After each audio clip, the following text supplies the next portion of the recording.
Winds here, drier towards the east and the south of Scotland, but the rain will become a bit more widespread through the day. Across southern counties of England and more so towards the southeast later on, there will be some showery outbreaks of rain, but in between for many parts across large areas of England and Wales and Northern Ireland, lots of sunshine by the afternoon. But we do have fresher air coming in, and so after 6 consecutive days with temperatures getting above 30 Celsius somewhere in the UK, I don't think that's going to happen on Friday. High 20s in the southeast, high teens or low to mid-20s for most other areas. Saturday starts off largely fine for most places, but more wet weather comes in from the west-northwest, mainly affecting Scotland and Northern Ireland, England and Wales, having a largely dry day. More changeable, unsettled weather to come through Sunday and into Monday, and a fresher feel to things as well. Bye-bye. Expect warm spells with the odd rude interruption. Box Boilers sponsors the weather on GB News. £76,543 and 21 pence in tax-free cash could be yours this summer. That's totally tax-free cash to spend on anything you like. And remember, because it's totally tax-free cash, you'll get to keep every single penny for a chance to win. Text cash to 63225. One entry costs £2.50 plus one standard network rate message. Or text bonus to 63225. 5 entries cost £5 plus one standard network rate message. Go to gbnews.com/win. Entries start at £2.50. Call 0903 686 3232. Calls cost £2.50 plus your network access charge. Or post your name and number to GB21 PO Box 8690 Derby DE1 9TT. UK only. Entrance must be 18 or over. Lines close at 4 p.m. on the 26th of June. This is a network giveaway. Entries will be pulled. Please check the closing time if listening or watching on demand. Good luck. Westminster, the ultimate clique. And you're fighting like rats in a sack. But here on the Camilla Tominey Show, we ask the questions the establishment media is too scared to ask. OK, let me ask you a straight question, because I know you're a straight-talking politician. Whether it's net zero, illegal immigration or law and order, nothing is off limits. You had the power then. Yeah, as I and say, now you've lost it. That's the Camilla Tominey Show, a politics show that's fearless. But no, let me finish my question if you don't mind, because it is my show. Sundays at 9:30, only on GB News, the People's Channel, Britain's news channel. Exciting news. Every Friday, my Patrick Christie's Tonight Show is going to have a twist to it. We're welcoming some special guests. You. That's right, on Fridays I'm going to be doing my show in front of a live studio audience, because this show is about you and what you have to say. It's going to be the same big debates, same big topics, same big opinions, but every Friday night at 9 p.m. you are invited to come on down to Patrick Christie's Tonight to be a part of the action. Only on GB News, the People's Channel, Britain's news channel. As soon as it hits 11 and the headlines come in, the Late Edition brings you the breaking news from all the front pages. Because the news is going to happen. So get a head start today. Patrick Christie's Tonight, Late Edition. Alex Armstrong Tonight, Late Edition. From 11 o'clock every night. Only on GB News, the People's Channel, Britain's news channel. From court mornings To warm family brunches. from football to tennis in the car, In the kitchen. GB News Breakfast is there. With the stories you need and the conversations that matter. Anyway, let's talk business. Well, it has been a historic night in British politics. It's astonishing, isn't it? We're here again. To start your day just right. GB News Breakfast. Every morning from 6 a.m. Only on GB News. Britain's news channel.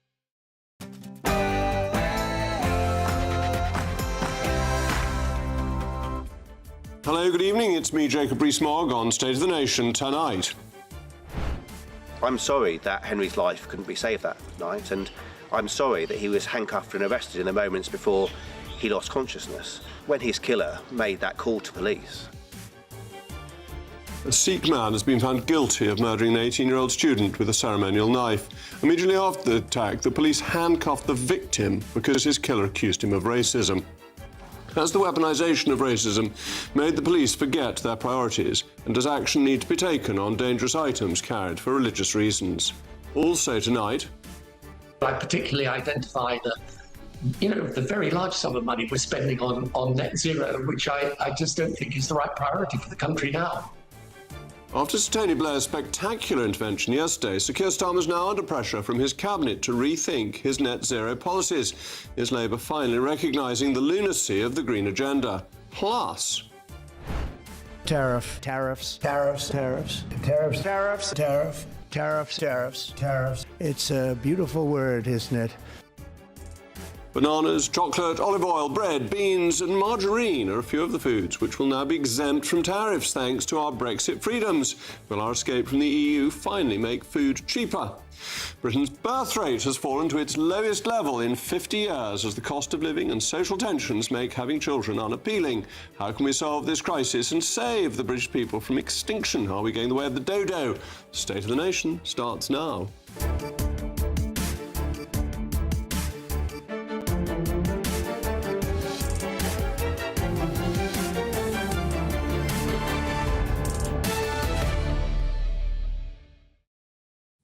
I'll also be joined by my most phlogistically prognosticating panel, the assistant content editor at The Spectator, William Atkinson, and the contributing editor at Novara Media, Michael Walker.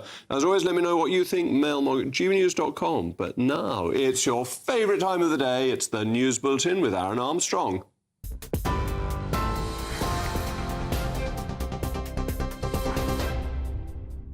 Thank you, Jacob. The top stories from the GB newsroom. A man's been found guilty of stabbing a university student to death with a Sikh ceremonial knife.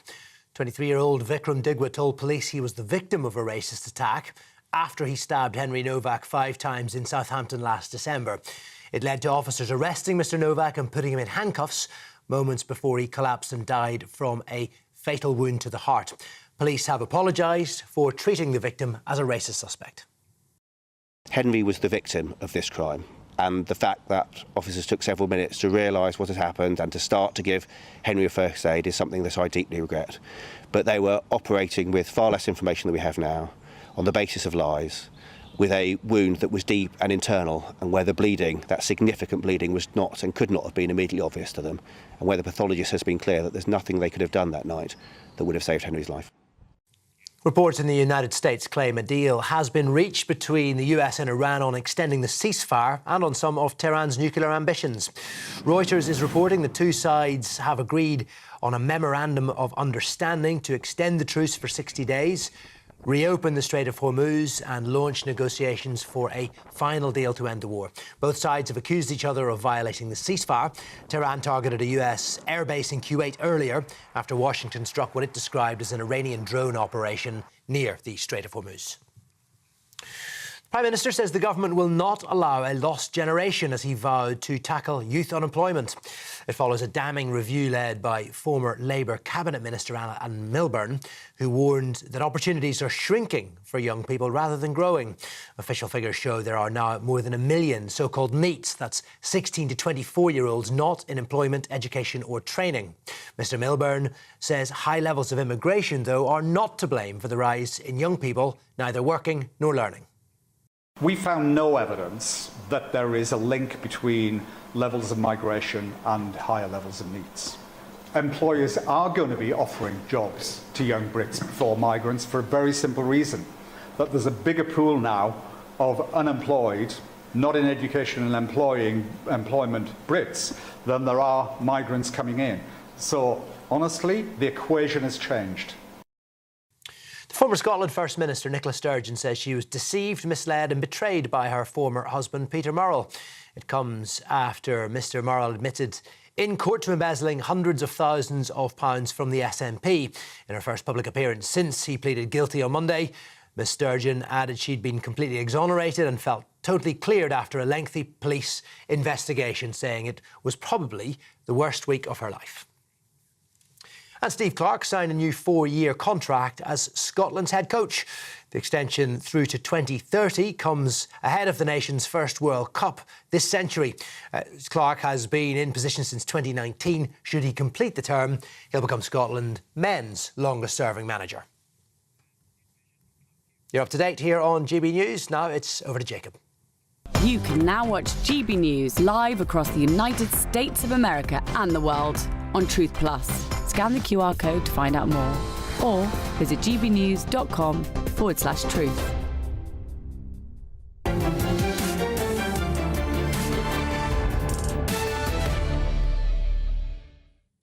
A Sikh man has been found guilty of murdering an 18-year-old student with a ceremonial knife. Immediately after the attack, the police handcuffed the victim because his killer accused him of racism. Henry Nowak was on his way home from a night out when he was attacked by stranger Vikram Digwa with an 8-inch knife that Digwa said he was carrying for religious reasons. Hampshire Police's Deputy Chief Constable Robert France has apologised for his officers handcuffing the teenager as he bled to death. But the Shadow Home Secretary, Chris Philp, has said the police seems more interested in cuffing someone accused of making a racist comment than in saving a dying man. They believed his attacker's allegations of racism without critical assessment. Henry's last words were, "I can't breathe." If he had been an ethnic minority, there would probably be protests and riots by now. The tragic event has started a public discussion about the weaponisation of racism and what this has done to the priorities of the police, and also whether it's time public safety took precedence over the right to carry dangerous weapons for religious reasons. Well, I'm joined now by the former Metropolitan Police Detective, Peter Blexley. Peter, thank you for coming in. This is obviously a tragic case, and I understand that there was nothing the police could have done to save the man who had been stabbed.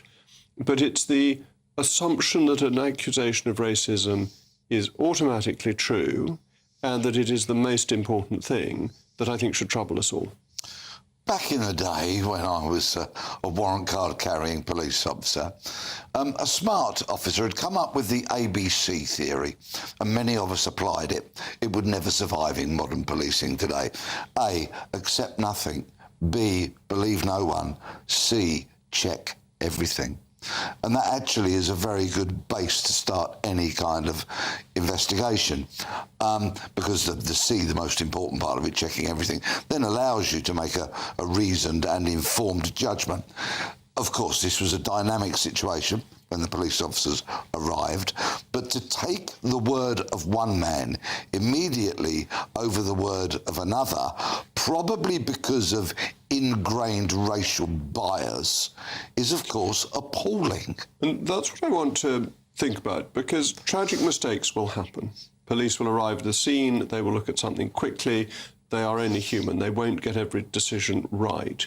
It's the question of whether this is institutionalised, whether the training has got police to accept an allegation of racism on face value without applying any rules or any critical function. Yes, dynamic critical thinking is a very core skill to have in policing. Ever since the Metropolitan Police were the first service to be branded institutionally racist by the Macpherson report in the late 90s following the murder of Stephen Lawrence, police services, not only the Met but the length and breadth of the country, have incorporated an ideology, a mindset that we've got to be anti-racist. And of course, they've drummed it into their officers. And they've got themselves in the situation where they are at now, where really the thinking, the training, the ideology is so clouded, is so wrong, and is so perverse and biased that it's going to take a lot of time to rewind the policing back to where they should be, which is the centre ground. The police should occupy that centre ground, deal with facts, establish facts and act accordingly, not according to some drummed-in pre-bias. And the basic principle should be that everybody is equal before the law, and therefore, until you know something, you shouldn't be arresting somebody, putting handcuffs on somebody who is no threat. I mean, this poor man was dying. Why were they handcuffing somebody just on an allegation of racism with no evidence? He told the police officers he had been stabbed. Even the most cursory examination of Henry Nowak, may he rest in peace, by the way, would have established that he had 5 stab wounds. One of them turned out to be fatal. Basic common sense policing. Let us not forget that the primary role of the police is the protection of life and property. So, of course, they failed hugely in that. And I think the disgraceful comments by the temporary Deputy Chief Constable, Robert France, this afternoon, have only put fuel on the fire. But what Martin Daubeny of this parish has been calling for all afternoon, rightly so, is give us the body-worn video Let's see what those officers said. And if there's sensitivities around that, so it can't be released, then give the public a full transcript of what was said, a transcript of what went on. Let's have some transparency. Yes, and if they've got the body-worn cameras, they really should show the video. Obviously, there are sensitivities, but actually, in these type of circumstances, it's more important to establish the facts, the truth and justice than to observe sensitivities, I would have thought. Yes, public interest, I think. But what are the rules on handcuffing people? I thought the police could only handcuff and use restraint and force reasonably. It seems prima facie unreasonable to use it on a dying man, that he couldn't have been any threat to them. He couldn't have been resisting arrest. Reasonable, proportionate, necessary, all of those kind of apply to the application of handcuffs. And let's face it, Henry Novak had apparently tried to escape the scene to prevent being stabbed anymore.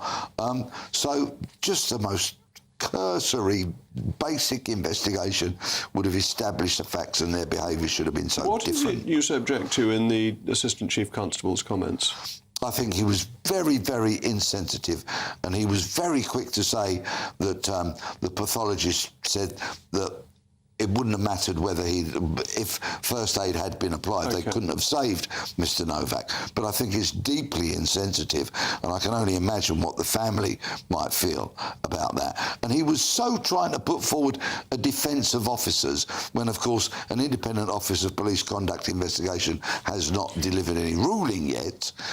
This is where the police get into terrible trouble, because there is a tendency of all professions to rally round and defend themselves, and when mistakes are made, we need more honesty. We certainly do, and yet you have a college of policing that would always trumpet about honesty and integrity and the such like, and sometimes we see it in very, very short supply in policing. Indeed. Well, you quite rightly said we should pray for the soul of Henry Nowak, who was so brutally murdered, and I'm sure my viewers will do that. A spokesman of the Independent Office for Police Conduct said, "Our thoughts and sympathies are with Henry Nowak's family and everyone affected by his death. We are independently investigating the conduct Hampshire and Isle of Wight officers had with Mr. Nowak prior to his death on December the 4th, including the use of handcuffs by officers and the first aid provided. Our investigation, which began following a mandatory referral from the force that we received the same day, remains ongoing, and the officers involved are currently being treated as witnesses." Coming up in just a moment, after Sir Tony Blair's spectacular intervention yesterday, Sir Keir Starmer is now under pressure from his cabinet to rethink its net zero policies. Is Labour finally recognising the lunacy of the green agenda?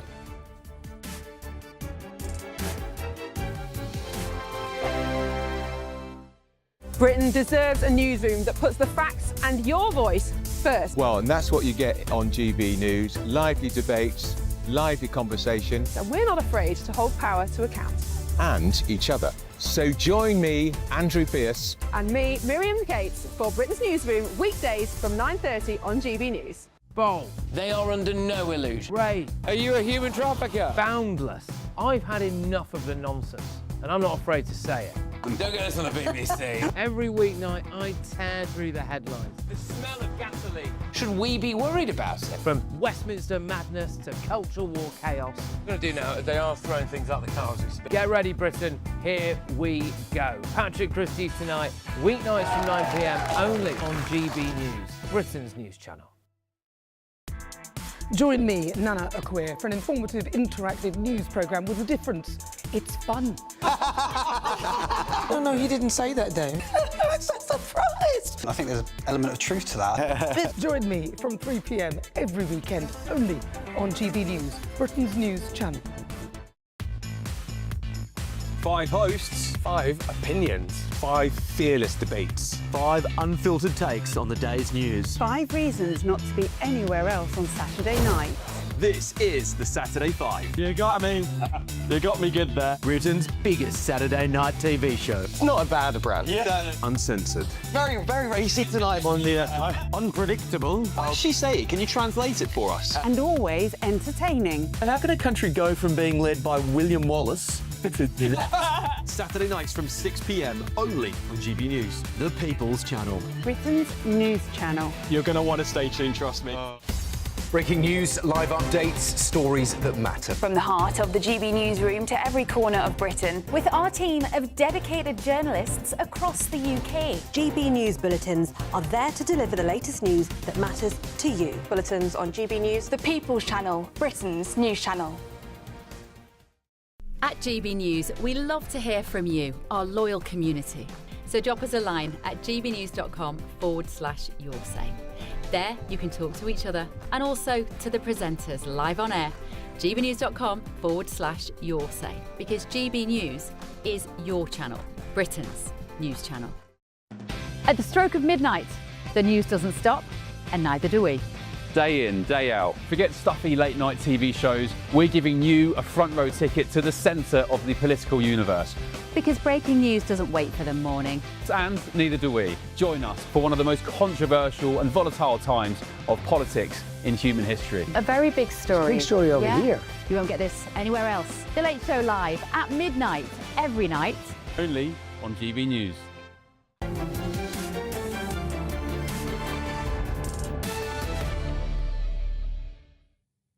Is Tony Blair still the real leader of the Labour Party? It seems that some cabinet ministers prefer to dance to his tune than they do to Sir Keir Starmer's. Interestingly, it was reported today that a number of cabinet ministers have been challenging Keir Starmer on the failure to give more licences to drill for oil in the North Sea, saying that it gives the wrong impression, makes it look as if the government doesn't care. And they look at polling which says that the overwhelming majority of Labour voters and of voters generally prioritise cheap energy over the net zero agenda. There's also some commentary saying that Ed Miliband is not perhaps as popular as he once was because he's one of the people who told Starmer that he ought to go. Now, I've been arguing for ages that we ought to use all our resources for a number of reasons. First of all, anything we get out of the North Sea is cash and jobs for this country, regardless of what then happens to international prices. Secondly, pricing is always set at the margin. So if you create an extra drop of oil, if that is not part of the current demand, then prices fall slightly. We saw this so clearly in 2020 when actually oil prices went negative because there was too much supply and a collapse in demand because of COVID. Oil prices are very sensitive to supply and demand. You also give yourself your own security of supply if you refine that oil in your own refineries, if only we weren't shutting all our refineries because prices were too high. Then on gas, there isn't a real global price. There is a series of regional prices depending on the ability to export your gas. We can re-export liquefied gas. We don't actually export, never have exported, our ordinary gas because we've always been a market for it ourselves, and therefore the supply you bring in from the North Sea has tended to be cheaper. When we were entirely dependent on our own North Sea gas, the price was much lower, and if we went for fracking, for shale gas, we could have vast quantities of cheap gas. You should always maximise your own resources, and even if you're a wild green, if any wild greens watch GB News between 8 and 9 o'clock, you're very welcome. But if you are a wild green, that one wild green out there, you should still be supporting this because it's more environmentally friendly to use our own gas than it is to bring it in from America or from Qatar, where you've got to liquefy it and then regasify it, which of course uses energy, which creates emissions. So whatever way you look at it, Blair is right, Miliband is wrong, Starmer is piggy in the middle. So will Piggy be squeezed, or will he be out of office before he has time to do anything about it? As ever, let me know what you think, mailmog@gbnews.com. But now I'm joined by my most phlogistically prognosticating panel, The Spectator's William Atkinson and Novara Media's Michael Walker. Michael, let me come to you first. Is Tony Blair the sort of grand puppet master of the cabinet? It's fascinating that he speaks, thus saith the Lord, and then the next day it's reported that lots of cabinet ministers have changed their minds too. I mean, you've actually seen across the political spectrum people sort of be rather unimpressed by Tony Blair's intervention, especially within the Labour Party. I mean, the thing that struck out to me from his sort of overall intervention is it was so unsurprising. I would like to hear something from him that, you know, he sort of talks his talk of we need to be less ideological, we need to do what works, but then everything he proposes is let's have a bit less regulation, let's be really pro-business, and because of AI we have to drop all the pledges. It was very confusing. It seemed to me that it wasn't particularly thought through. Now, there's disagreement over North Sea oil and gas. I mean, I think you're probably overstating the extent to which it will affect energy prices directly. Obviously, there is a European gas market, but it's that European gas market which was incredibly expensive when Russia invaded Ukraine, and we will still be a marginal part of that gas market. And unless you ban whoever is drilling for that gas from exporting, we don't actually have very many facilities for exporting gas. We have the facilities for re-exporting LNG. Well, we have a pipeline with Norway, don't we, which is connected to the rest of Europe. That's coming in. The Norway is coming into us. So you'd say... So some of it's two-way flows, but our ability to export is pretty constrained because we never historically have exported. Now, you could build transmission mechanisms, and of course, if we had a lot of extra gas, you would, but that takes time. So in the interval, you have... So you're saying you get a private company to do it and they don't have any choice but to? They don't have any other market. The price in the UK is still quite high, so you get the UK price, and it's obviously got to compete with imports from Norway, so it's not a completely free lunch. It might be if you use shale gas, because then you'd be getting such quantities in a pretty captive market that you would reduce the price significantly. I mean, what's your position on climate change? I suppose I'm interested. Do you think that it is a big problem and that we need to try and tackle it? I think it's not something we can do anything about. We're under 1%. You don't think we can do anything about it? We're under 1% of emissions. What we do makes no difference. Oh, you mean we as the Brits? UK?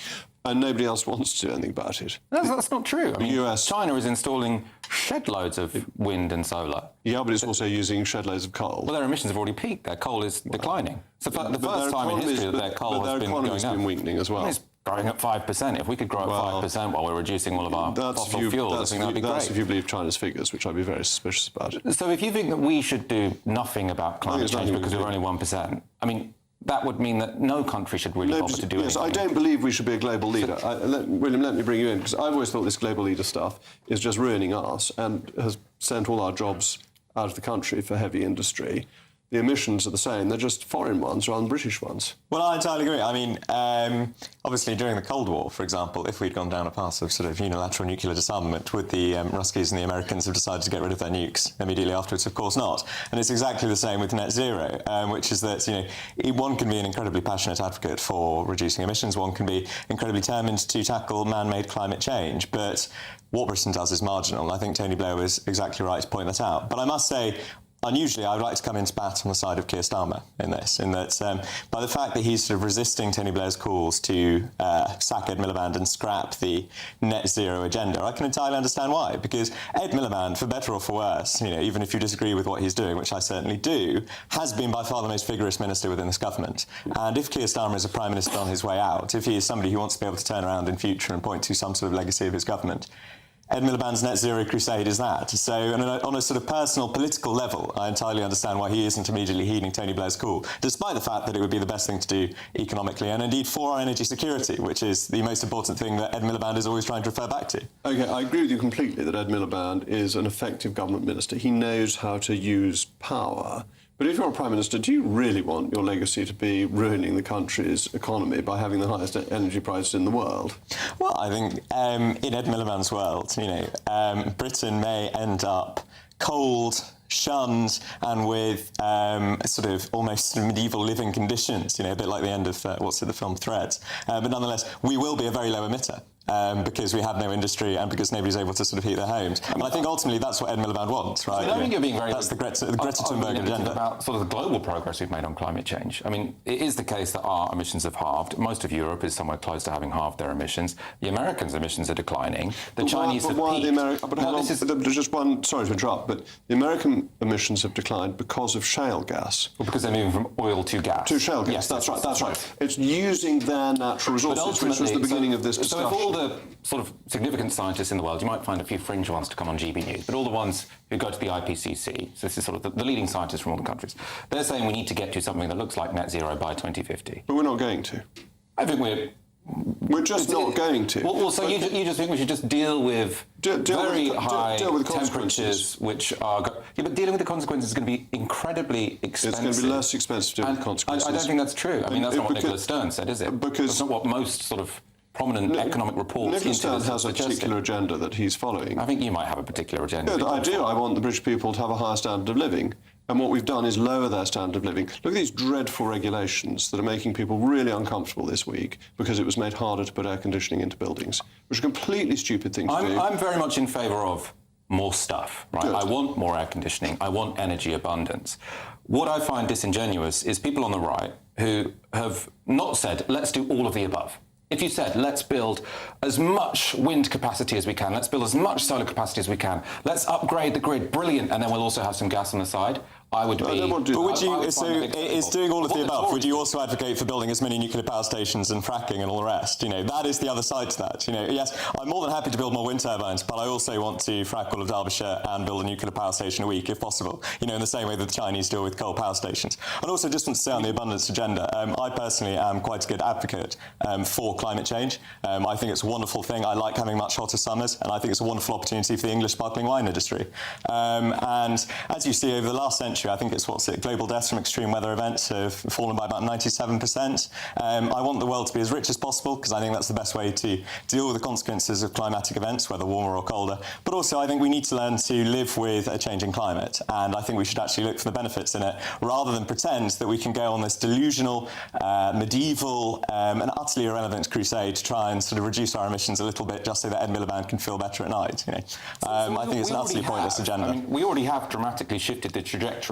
So there are visions of what the world would look like if it increased by 5 degrees, which might not be that bad for the British. Let's face it, we have a very moderate climate now. If it gets a bit warmer, I've really enjoyed the last week. I like it being hot in Britain. But it's much more difficult if you're Bangladesh, if you live in a low-lying city, if your country isn't as wealthy as us, so it doesn't have the capacity to deal with it. I think the idea that let's just deal with it because we'll have English sparkling wine is a little bit callous when it comes to the rest of the world. Your focus should be on making those countries wealthier, because ultimately, you know, I think what's about 80% of the Netherlands, if not higher, is underwater. And even if you had sort of sea levels sort of rising by catastrophic amounts, I'm not sure Bangladesh would reach that. Level. Why are the Netherlands able to deal with that? Well, because they're a very wealthy country. You know, our focus should be on putting in the structural reforms that make Bangladesh one of the wealthiest possible countries in the world, so that it's able to deal with these changes. Because we ain't going to reverse them, and we're especially not going to reverse them because Ed Miliband has made our energy costs in this country somewhat more sort of high. I'm going to allow William the final word because I agreed with everything he said, and he put it even better than I could. So thank you very much. Sorry about that. Coming up in just a moment, bananas, yuck. Chocolate, delicious. Olive oil, don't care. Bread, beans, and margarine are a few of the foods which will now be exempt from tariffs, thanks to Brexit freedoms. Will our escape from the EU finally make our food cheaper?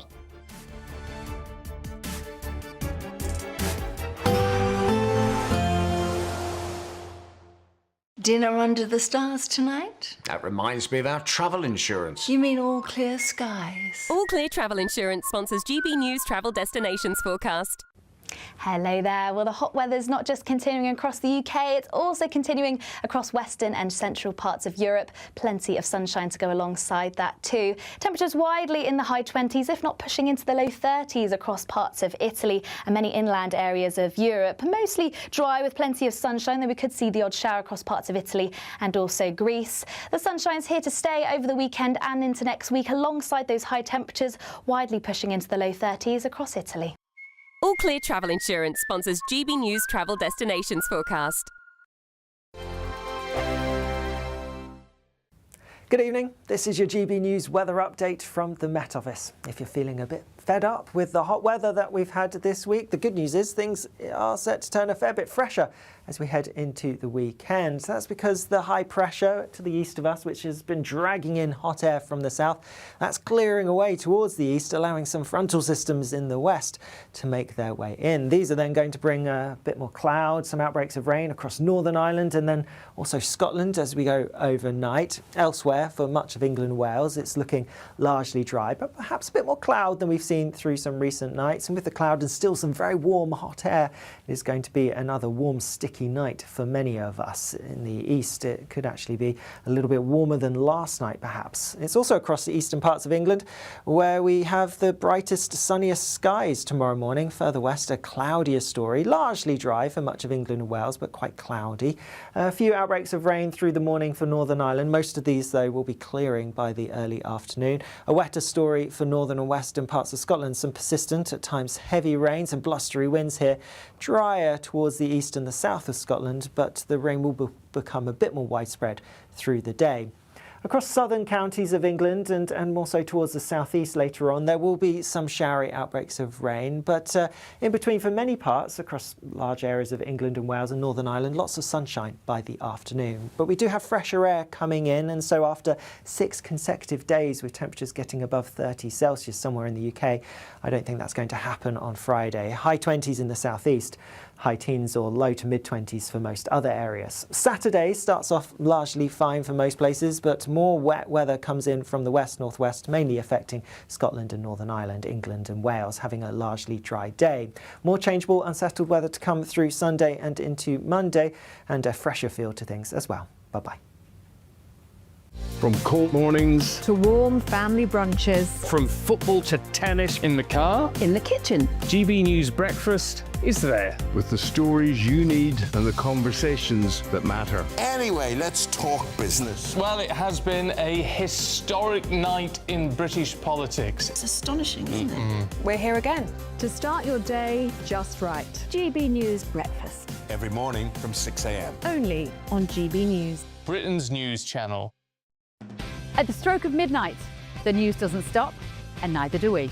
Day in, day out. Forget stuffy late night TV shows. We're giving you a front row ticket to the centre of the political universe. Because breaking news doesn't wait for the morning. And neither do we. Join us for one of the most controversial and volatile times of politics in human history. A very big story. Big story over here. You won't get this anywhere else. The Late Show live at midnight, every night. Only on GB News.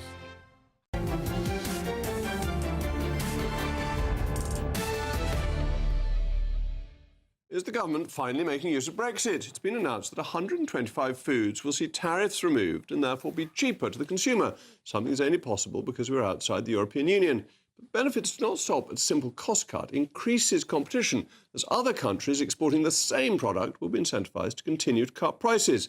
So is the government finally recognising the benefits of being free from the European Union? I'm joined now by the economist and CEO of the Great British Business Council, Catherine McBride, and my panel, William Atkinson and Michael Walker, are still here.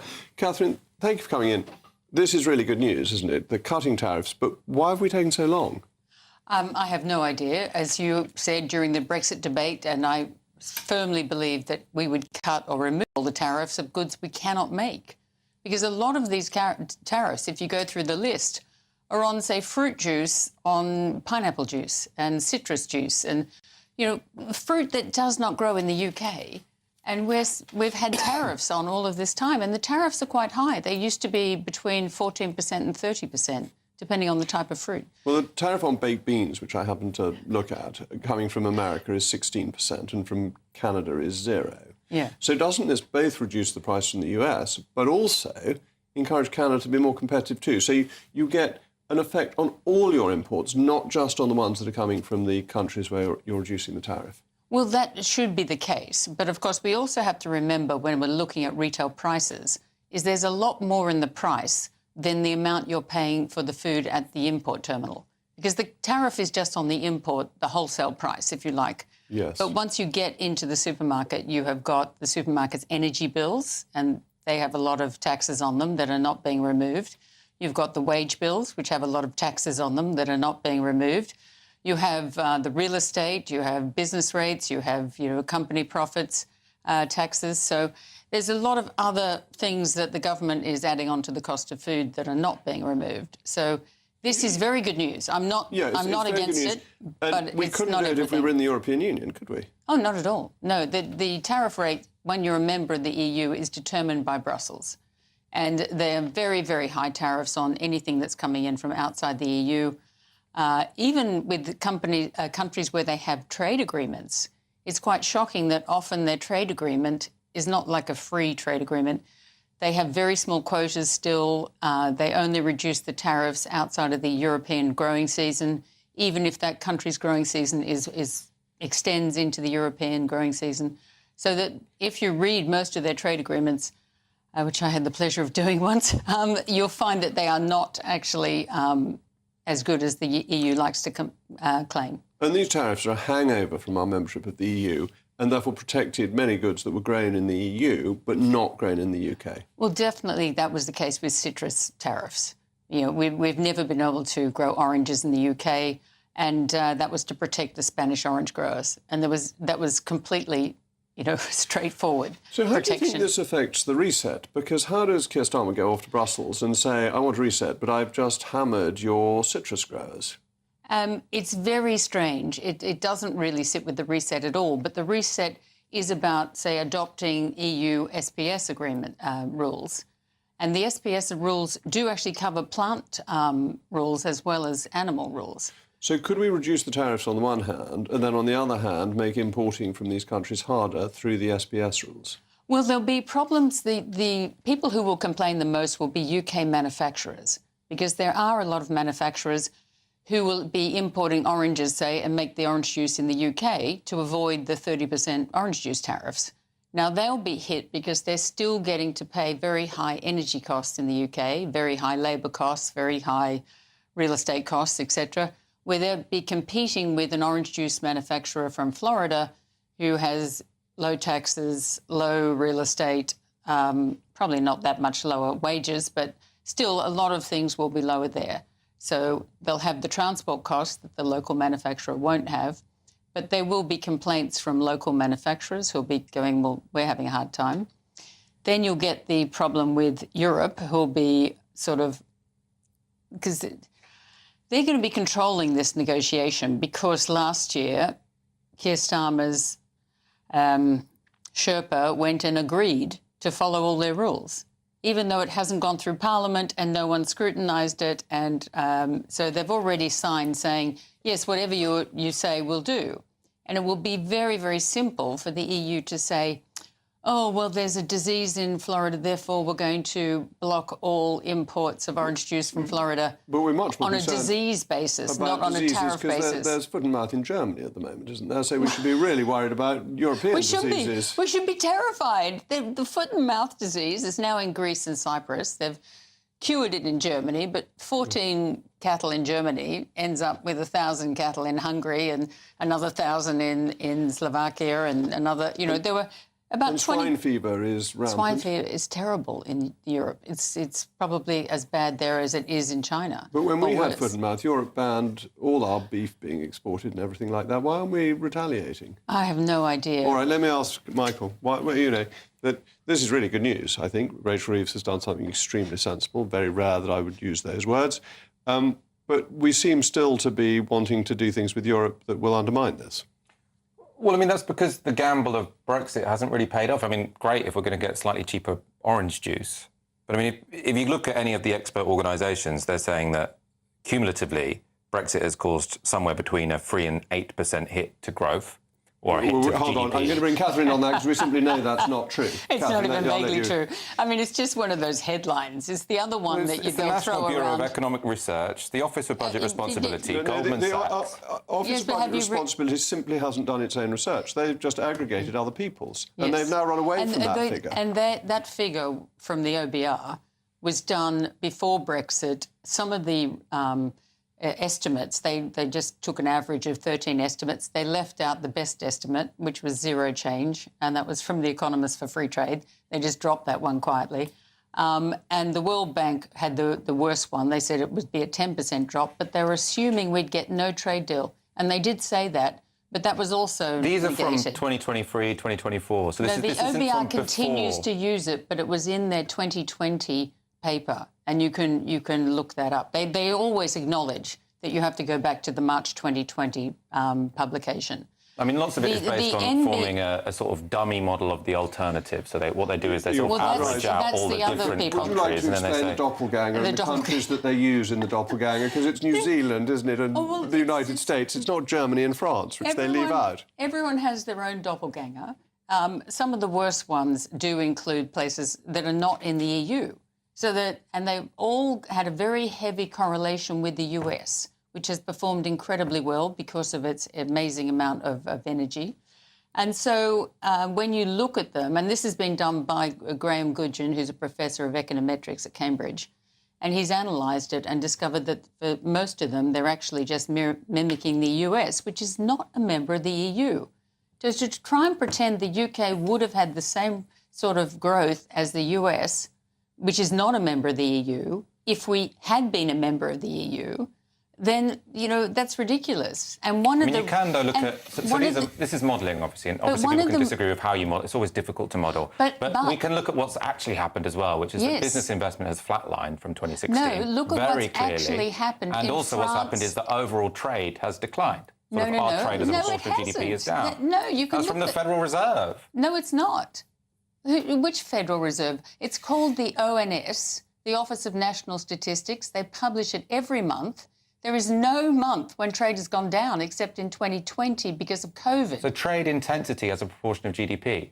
All of the papers I've been reading today said that trade is down, and that has given a hit to productivity because obviously more trade, more productivity because your companies have to get more efficient. No, trade intensity can be affected because we stopped exporting oil and gas. We stopped exporting chemicals. We stopped exporting cars that are made with ICE engines. If you actually look at what we export and what's going down, they are all industrial goods and they are all goods connected to net zero. So trade has gone down then? You're just saying it's gone down for a different reason? You can't export things you don't make. Yeah, but one of the... production so has you're gone saying down. That's because of net zero. No. Many people would say that's because of the EU, right? Trade intensity has fallen down. All these export organisations are saying trade intensity is way lower than it would have been if we were a member of the EU. Stop it. I mean, there are many experts who disagree, obviously. I tend to look at the big organisations. If you want to compare us to anyone in Europe, you would compare us to France and Germany. Both countries were left out of these doppelgangers. Instead, they picked tiny little countries in Europe and included New Zealand, Australia and the US, and countries that have nothing to do with Europe. France, we have been neck and neck all the way for the last 20 years. Our GDP grows as their GDP grows. Germany is actually flatlining, even though it's a member of the EU. The EU is not a recipe for success. This is where you're going wrong. If you look at our trade, you have to look at all of our trade. Our services, we are now a service exporting industry, and they are growing and growing and growing. Our goods, which is what you're using when you're talking about our goods as exports as a proportion of our GDP, you're only looking at goods, going down because we don't make them anymore. You can't export goods you don't make. Well, also, you can't export goods if you've got lower business investment, which we have had, right? So business investment has flatlined since 2016, and that's because businesses don't know where they can export to. Business investment was lower, and Julian Jessup put a chart up about this morning, actually. It's quite a good one. I mean, let Catherine finish. It was lower after Brexit, which I don't dispute at all, because I wouldn't have invested here, and I used to be an investment manager, just because no one really knew what was going on and Theresa May couldn't make her mind up. However, since then, it increased and the UK became the biggest area for investment in Europe. And it is now way ahead of 2 or 3 countries, having gone whoop and up. You know, and that's because people now feel they know where it's going. But a lot of that investment, unfortunately, going back to our previous discussion, is in green investments. So a hell of a lot of money's come into the UK to go into wind farms and solar farms and stuff like that. So I'm not happy about the investment, but I can tell you the investment's very strong. So you've been investing in the wrong thing. William, you've been very patient. Do you want to say a word on this before I move on? Oh, well, I mean, to greet somebody or other, I would just say to Michael, rejoice, rejoice, rejoice. Free trade was once a great progressive cause, from Richard Cobden through to Ramsay MacDonald. And so the fact that the Labour Party has finally done what the Conservative Party did not and used this opportunity to slash tariffs and reduce the cost of living for the average voter is a wonderful thing which should be celebrated by people across the political spectrum. I think, to be fair to Jeremy Hunt, he got rid of 2,000 tariffs, but we're going to have to move on. Because we're coming in just a moment. Britain's birth rate, in spite of my best efforts, has fallen to the lowest level in 50 years as the cost of living and social tensions make having children unappealing. How can we solve this crisis and save the British people from going the way of the dodo? Thank you.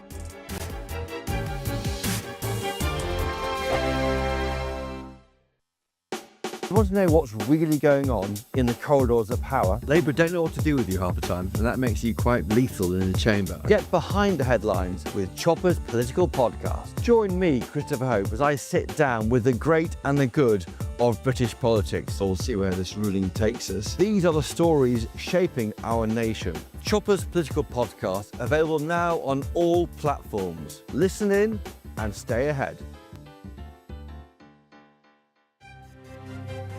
GB News Breakfast, every day from 6 a.m. Just talk us through, if you would, because it is fascinating, just the level, the intensity of the bombardment that London in particular was facing during that period of time. How long did it last for, and, you know, how intense was it? Thank you, Mark. Hi again, Anne. Nice to see you. Lovely to see you. The whole point about the book, Mark, is that you mentioned London there, and of course, that's the reality of what most people think. They think London, a few months between around Christmas 1940, that was the Blitz. But that's not the story that I'm telling. I'm telling the story that, you know, GBNews would tell, which is the story of the whole nation.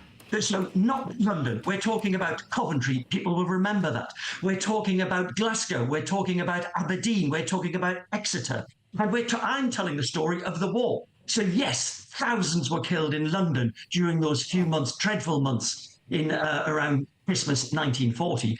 But 60,000 civilians perished during the whole course of the war. And again, we talk about when the Blitz started, when the Blitz ended. If you were being bombed in Glasgow or you are being bombed in Newcastle, so that image you've got on screen now is my mum's hometown. That is the picture of an air raid shelter in my mum's hometown. And if she'd been in that shelter, I wouldn't be with you today. But I found a survivor. Where is it?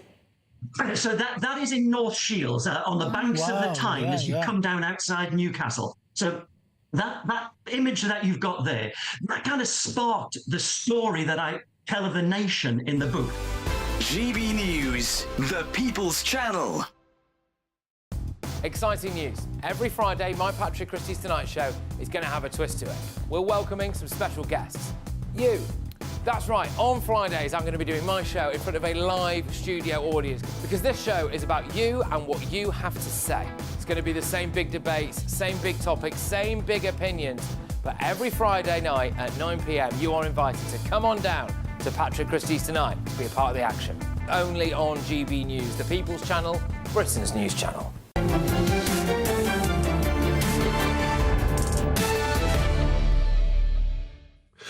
Britain's birth rate has fallen to its lowest level in nearly 50 years as more people choose to have fewer children or none at all. Rising living costs, housing concerns, childcare expenses and growing uncertainty about the future are making parenthood less appealing for some. And for many young Britons, starting a family feels like financial risk. Meanwhile, the number of children born to a foreign parent hits a record 40% of all newborns in England and Wales. Can the crisis be solved? I'm joined now, I'm very pleased to say, by the contributing editor at the Free Press, Cara Kennedy. Cara, thank you very much for joining me. What can the government do, and is it the business of the government to encourage people to have more children? Well, I think the first answer that we need is, why is this happening? And I don't think it's as simple as one factor. I think that there are 100 different reasons, and probably the biggest one is that it's just unfashionable now to have kids. The cultural consensus is that being a parent is far more effort than it's worth, and it forces you to give up a lot of luxuries that young people are just not willing to do now. So I don't know if the government can really do anything about that. But there is some things that the government can do. Obviously, we hear about house prices, we hear about daycare prices, and the fact that people are having less kids now means that the country has already adapted to there being less kids. So schools are closing down, daycare prices are already through the roof and will continue to, while people have less and less kids because you have to cover the cost because there's no more kids. And then if you live somewhere where there are less kids, then you're less likely to have them. Pregnancy is contagious. As somebody who just had a baby and has 5 friends who are pregnant right now, I know that's true. Well, first of all, congratulations on having a baby. I'm delighted that you're doing your bit for the country, as I feel I've done my bit to keep the numbers up. But how important are financial incentives? Because although I don't think people have children because of financial incentives, I think the fear of not being able to afford children puts them off. So it's more the negative than the positive. Well, two things can be true at the same time. It's definitely expensive to have kids, but people believe that it's definitely more expensive than it is to have kids. And I don't know how you change that anxiety, particularly with young people now. We're extremely neurotic and tend to overanalyze every single thing.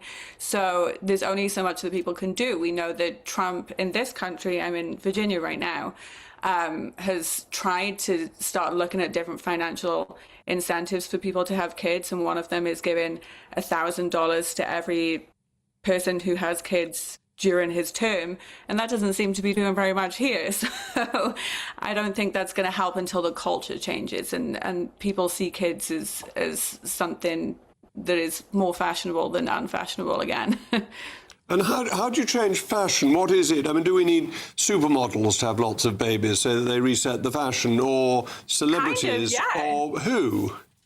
Like, it sounds silly, but actually celebrity culture influences have a lot of sway on young people. I mean, particularly as screen time goes up, we all spend our days scrolling and scrolling. When you hear somebody on a podcast or on your new favorite TV show or your new celebrity interview about somebody having children, it does actually change your mind. We know that with Taylor Swift and millennials, she is very, very influential with that cohort. And we know that after she said that she was getting married, she recently got engaged, millennials kind of let up a little bit on marriage. They've been famously anti-marriage for their entire 30s, and now the tide is changing. OK, so celebrities need to have children, tax incentives need to help people have children, schools don't need to close, and people need to model themselves on you and have children. That's the answer. Well, I also kind of agree with the economists who make the case that this is a marriage crisis as well as a fertility crisis. So marriage rates in the UK are at historic lows. You have this trend now that millennials are over forever girlfriends, couples who date for 10 years before trying the knot to make sure that they're doing the right thing. So I think that that's something that needs to be addressed first. All right, so we need a religious revival to get people back into churches and back up the aisle to get married. All right. Perhaps, yeah. Well, I think between us we've got the solution, and as I say, I've got 6 children, and anyone watching Children are a great joy and well worth having, even better than dogs. Before I finish, I would like to thank my taxi driver who on Tuesday lunchtime took me to Brooks's on St James's Street in very, very heavy traffic, and he was embarrassed that the fare was too high and he wanted to reduce it. And he tried to do this, but the technology didn't work, and I got the thing for free. And Free Now, the company I used, were extremely helpful. But if I get in his taxi again, and I know who he is because we had a marvellous conversation, I owe you £20 next time I'm in your cab. But thank you to you, and thank you to Free Now. That's all from me. I'm zooming down to Somerset, not in a taxi. It's now Alexander Armstrong up for Patrick Christie's. Alex, what's on your programme this evening? Thanks, Jacob. Yes, we're going to be talking about the harrowing case of Henry Novak. There is a lot to talk about here, from DEI in the police to whether minority religious groups should be able to carry knives. That's all coming up next.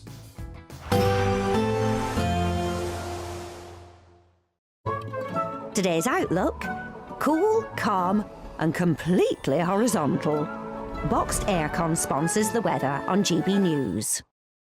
Good evening. This is your GB News weather update from the Met Office. If you're feeling a bit fed up with the hot weather that we've had this week, the good news is things are set to turn a fair bit fresher as we head into the weekend. That's because the high pressure to the east of us, which has been dragging in hot air from the south, that's clearing away towards the east, allowing some frontal systems in the west to make their way in. These are then going to bring a bit more cloud, some outbreaks of rain across Northern Ireland and then also Scotland as we go overnight. Elsewhere, for much of England and Wales, it's looking largely dry, but perhaps a bit more cloud than we've seen through some recent nights. And with the cloud and still some very warm hot air, it is going to be another warm, sticky night for many of us. In the east, it could actually be a little bit warmer than last night, perhaps. It's also across the eastern parts of England where we have the brightest, sunniest skies tomorrow morning. Further west, a cloudier story, largely dry for much of England and Wales, but quite cloudy.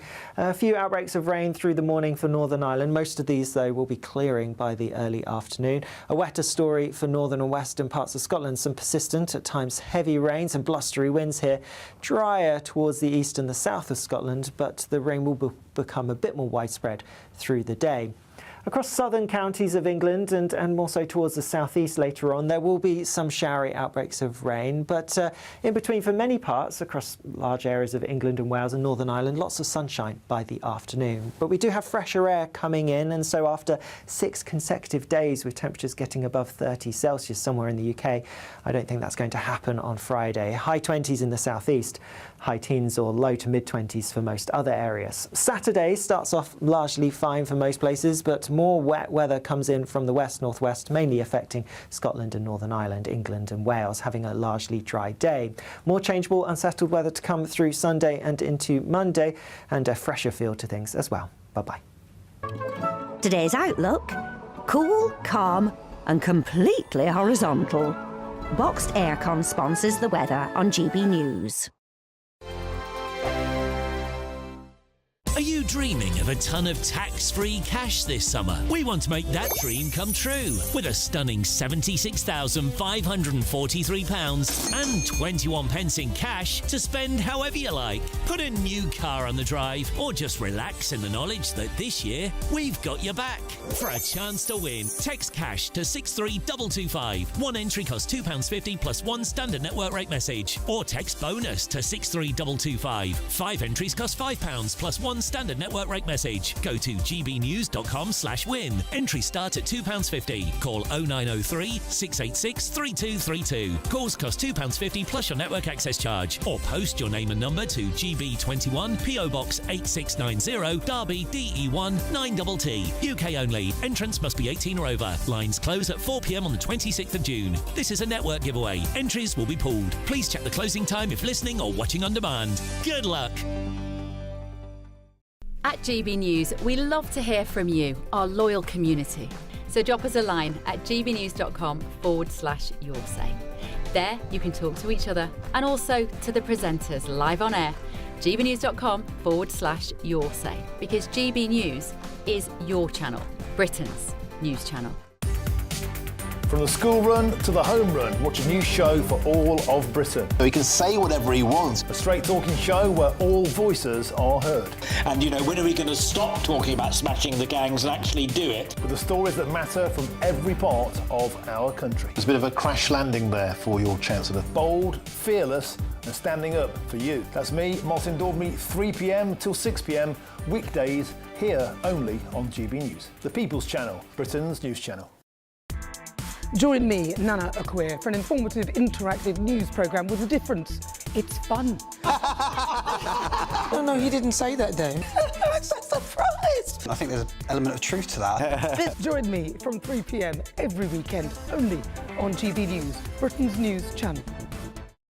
Hi, I'm Michelle Dewberry, and my show is your opportunity to cut through all the noise and dive in headfirst to some robust debates. Ideas clash. Situation, no, isn't it? Because the failure is... You're deliberately avoiding my point. Nothing's held back. And if you think this is the end of it, wait for more. And we do not shy away from the difficult stuff. Sometimes I want to shake people and say, if only you understood. So join me on Jubes & Co weeknights at 6 p.m, only on GB News, Britain's news channel.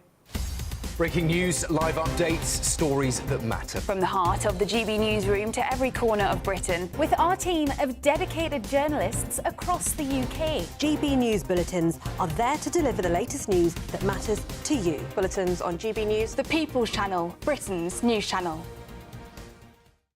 The GB News audience is different, it's unique, because they see through the nonsense. We want to debate with each other, we want to listen and maybe learn. We have a chat.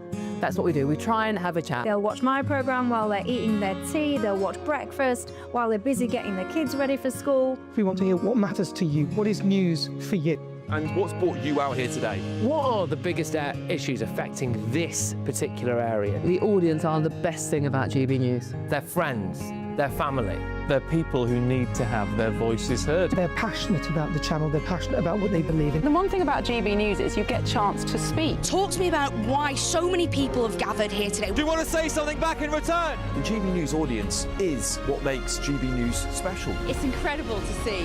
They shape our programmes, they shape our output, and they shape our channel. That's what makes us the fearless champion of Britain.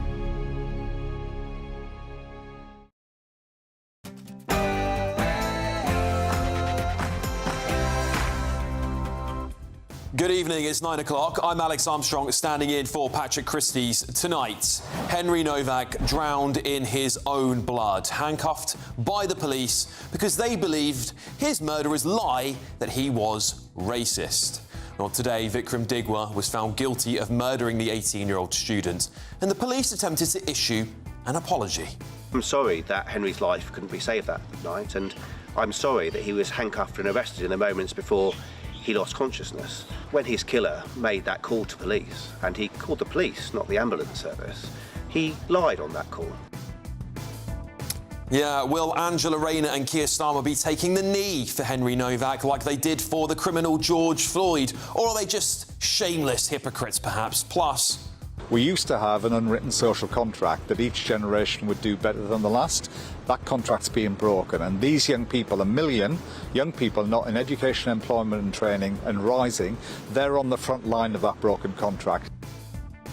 yes, the government's landmark report on the youth unemployment crisis claims migration is not fueling it. Are we being gaslit again? And there's Helen Mirren, the avowed Zionist. She said Israel should last forever because of the Holocaust. And she was very happy. yeah, that's legendary actress Dame Helen Mirren there, ambushed in the streets by a pro-Palestine activist simply for supporting the state of Israel. Also tonight, the Home Secretary's migrant deal with France hangs on by a thread after French activists are bringing forward a legal challenge indeed. And on my panel tonight, journalist and broadcaster Linda Jubilee, Tory peer Lord Bailey and former Labour advisor Matthew Larzer. Your Thursday night is starting here.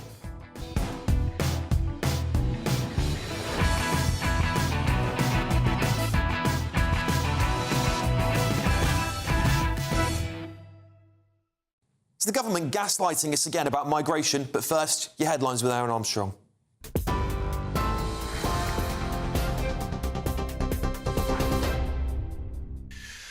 Thank you very much indeed, Alex. Good evening to you. Our headlines. Police have apologised for arresting a dying teenager after his murderer lied about being the victim of a racist attack.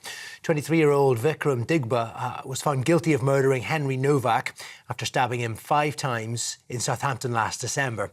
Digwa told police he was the victim of a racist attack, which led to Mr Novak being arrested and handcuffed and a delay in first aid being administered moments before he died from a wound to his heart. Henry was the victim of this crime, and the fact that officers took several minutes to realise what had happened and to start to give Henry a first aid is something that I deeply regret. But they were operating with far less information than we have now, on the basis of lies, with a wound that was deep and internal, and where the bleeding, that significant bleeding, was not and could not have been immediately obvious to them, and where the pathologist has been clear that there's nothing they could have done that night that would have saved Henry's life. The Prime Minister says the government will not allow a lost generation as he vowed to tackle youth unemployment. It follows a damning review led by former Labour Cabinet Minister Alan Milburn, who warned opportunities are shrinking for young people rather than growing. Official figures show there are now more than 1 million so-called NEETs, 16 to 24-year-olds who are not in employment, education or training, the highest level since 2013. Mr Milburn says the problem's getting worse. Detachment is no longer temporary. For too many young people, it is becoming permanent.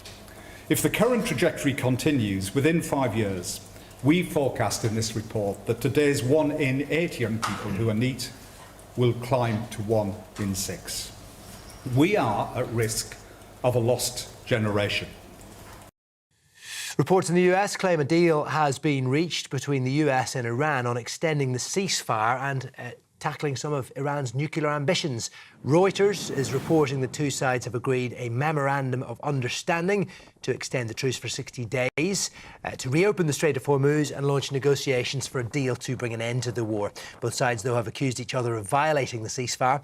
Tehran targeted a US airbase in Kuwait earlier after Washington struck what it described as an Iranian drone operation near the Strait of Hormuz. Benjamin Netanyahu says he's ordered Israel's military to expand its control of the Gaza Strip to 70%. The Israeli Prime Minister made the announcement at a conference in the occupied West Bank in a move that would be in violation of a ceasefire agreed with Hamas last October, when it was agreed Israel would control 53% of the territory. Israel has continued to launch attacks against Hamas leaders, including a strike on a battalion commander on Wednesday. Medical officials say at least 10 people, including 5 children, were killed in the strike on a building in Gaza City. Thousands of people in Kent remain without water supply during the hot weather as storage reservoirs for the area reach a critical level. Residents in Whitstable have been queuing up at a bottled water collection point. At South East Water say at least 8,000 customers are cut off still, and they're urging people to use water for essential purposes only, for drinking, washing and cooking, warning that supply may be intermittent over the weekend. And finally, some breaking news just to finish. A man has been jailed for 15 years over a terror plot to attack a Taylor Swift concert. That after a trial in Austria. More on that in our later bulletins. You can now watch GB News live across the United States of America and the world on Truth Plus. Scan the QR code to find out more, or visit gbnews.com/truth.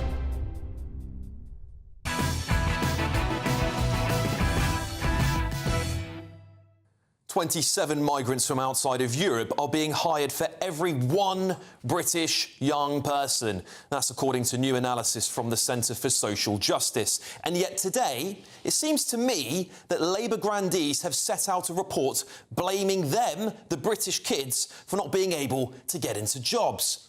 The gaslighting by the far left and globalist ideologues continues, doesn't it? They want you to blame your children while they import millions of low-skilled migrants from outside our country, suppressing our wages, hemorrhaging our GDP per capita and taking jobs that should be going to your kids and your grandkids. While 1 million young Brits are described as NEETs, not in education, employment or training, costing taxpayers £125 billion a year, Milburn claims there's no evidence. Migration is a primary driver of this crisis. What a convenient blind spot for a report that refuses to face the numbers. Since 2020, employers have hired 27 young non-EU migrants for every single additional British youngster on their payroll. Non-EU workers under 25 have exploded by 355%, nearly 290,000 more, while British youngsters grew by a pathetic 0.3%.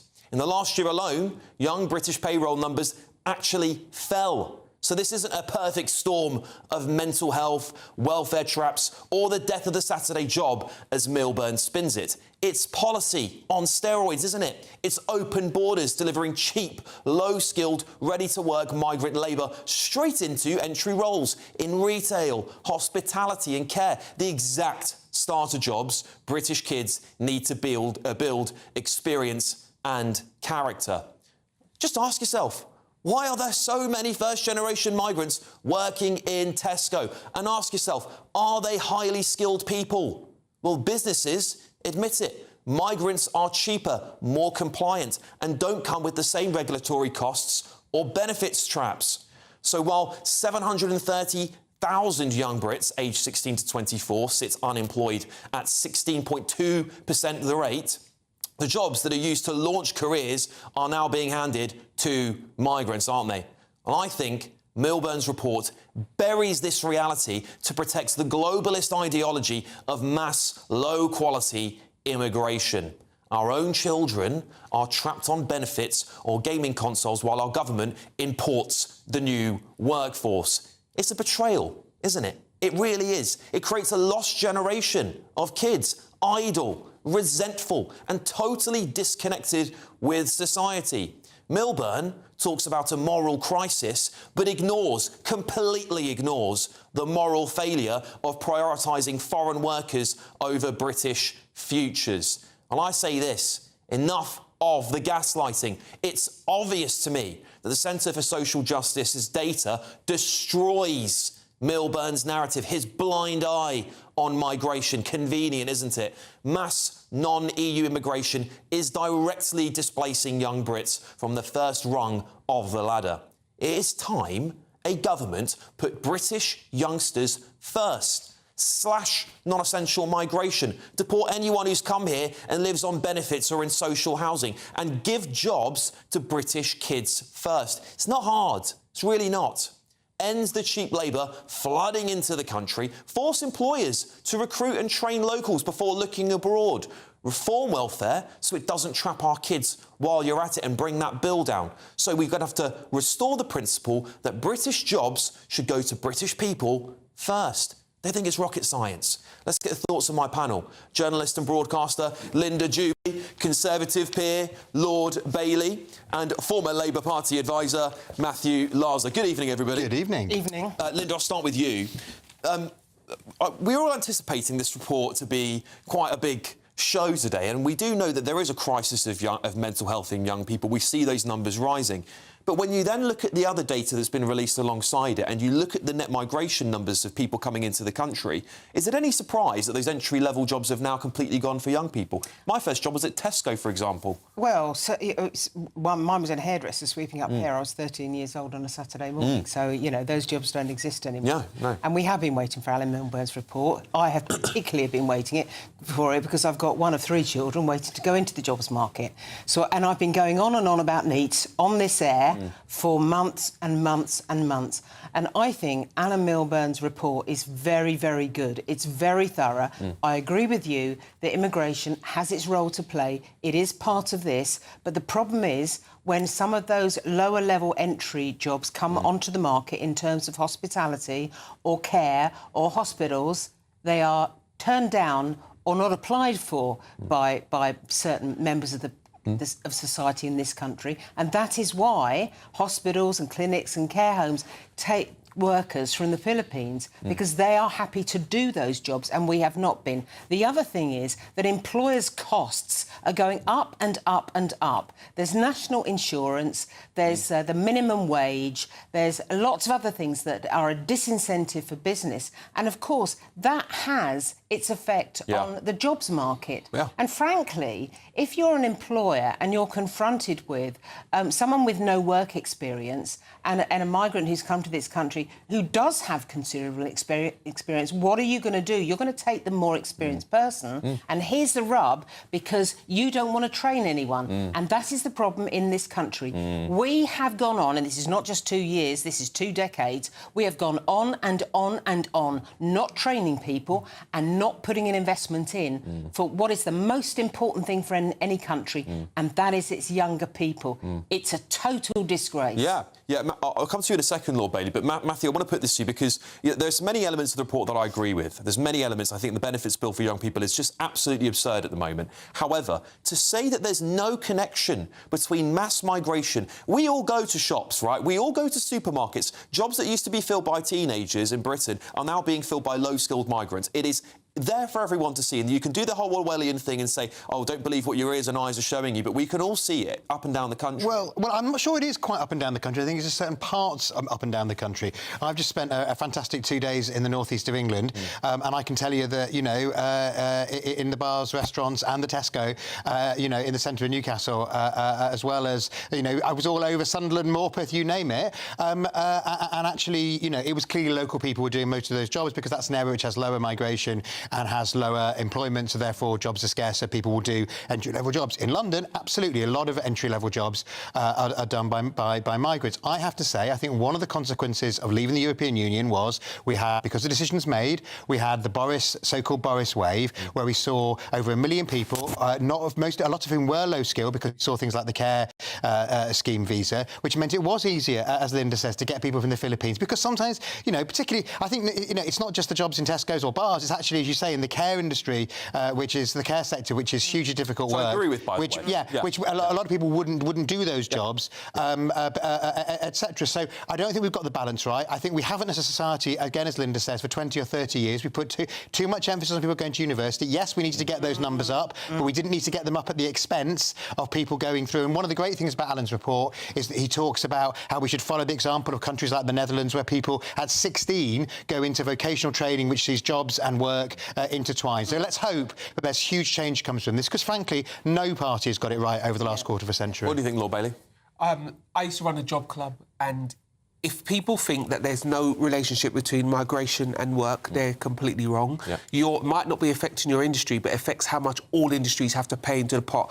Our welfare bill, on every level, right from the triple lock to what we're giving teenagers who are suffering from anxiety, is ridiculous, and it needs to be adjusted. And I know it feels good to give people this money, but what it does on the background, it means we can't create the circumstances in which they could be employed. That's why NI has gone through the roof. For instance, the government needs to make the money somewhere, because it's spending it willy-nilly other places. But that's the first thing. The other thing as well, I want to slightly disagree with this notion that British people won't do these jobs. Many cases, they can't afford to do the job. That's the real thing, because a British person has real costs, cannot avoid the tax man, is not prepared to live in a particular style because we just haven't grown up that way, sharing bedrooms, whatever. It's perfectly OK to demand good living circumstances and a good wage, right? That should be fair. But my opinion on this is that mass migration has suppressed those wages because you're willing to get cheap. Listen, that's absolutely true, and it's been going on for some time. But what this report definitely does is tiptoe around what this current government is doing to make it worse. The workers' rights thing is going to destroy employment for young people. National insurance has already destroyed employment for young people, and raising the national minimum age for young people so high, it feels great when you're doing it, but it's the decision between a lower wage or no wage at all, and our young people now are being forced to have no wage at all. Well, I just want to say, though, that it comes to something when we are spending £25, I think it's £25 per head on benefits, and only £1 to go towards educational support. That's the ratio. But let's be clear, 25 what to this 1. government has done, they love an initiative, right? Alan Milburn even. But that's appalling. They love an initiative, YTS, blah blah blah. That's irrelevant. That doesn't help. If you're poor, you want work. You don't want endless training courses. Absolutely, and they're not endless training courses. I was at a job fair with a 16-year-old, and he absolutely let the Labour councillor had it, because he said, I've been on these training courses. My brother's on one as well. I want a job, not the training course. But I'm talking about support.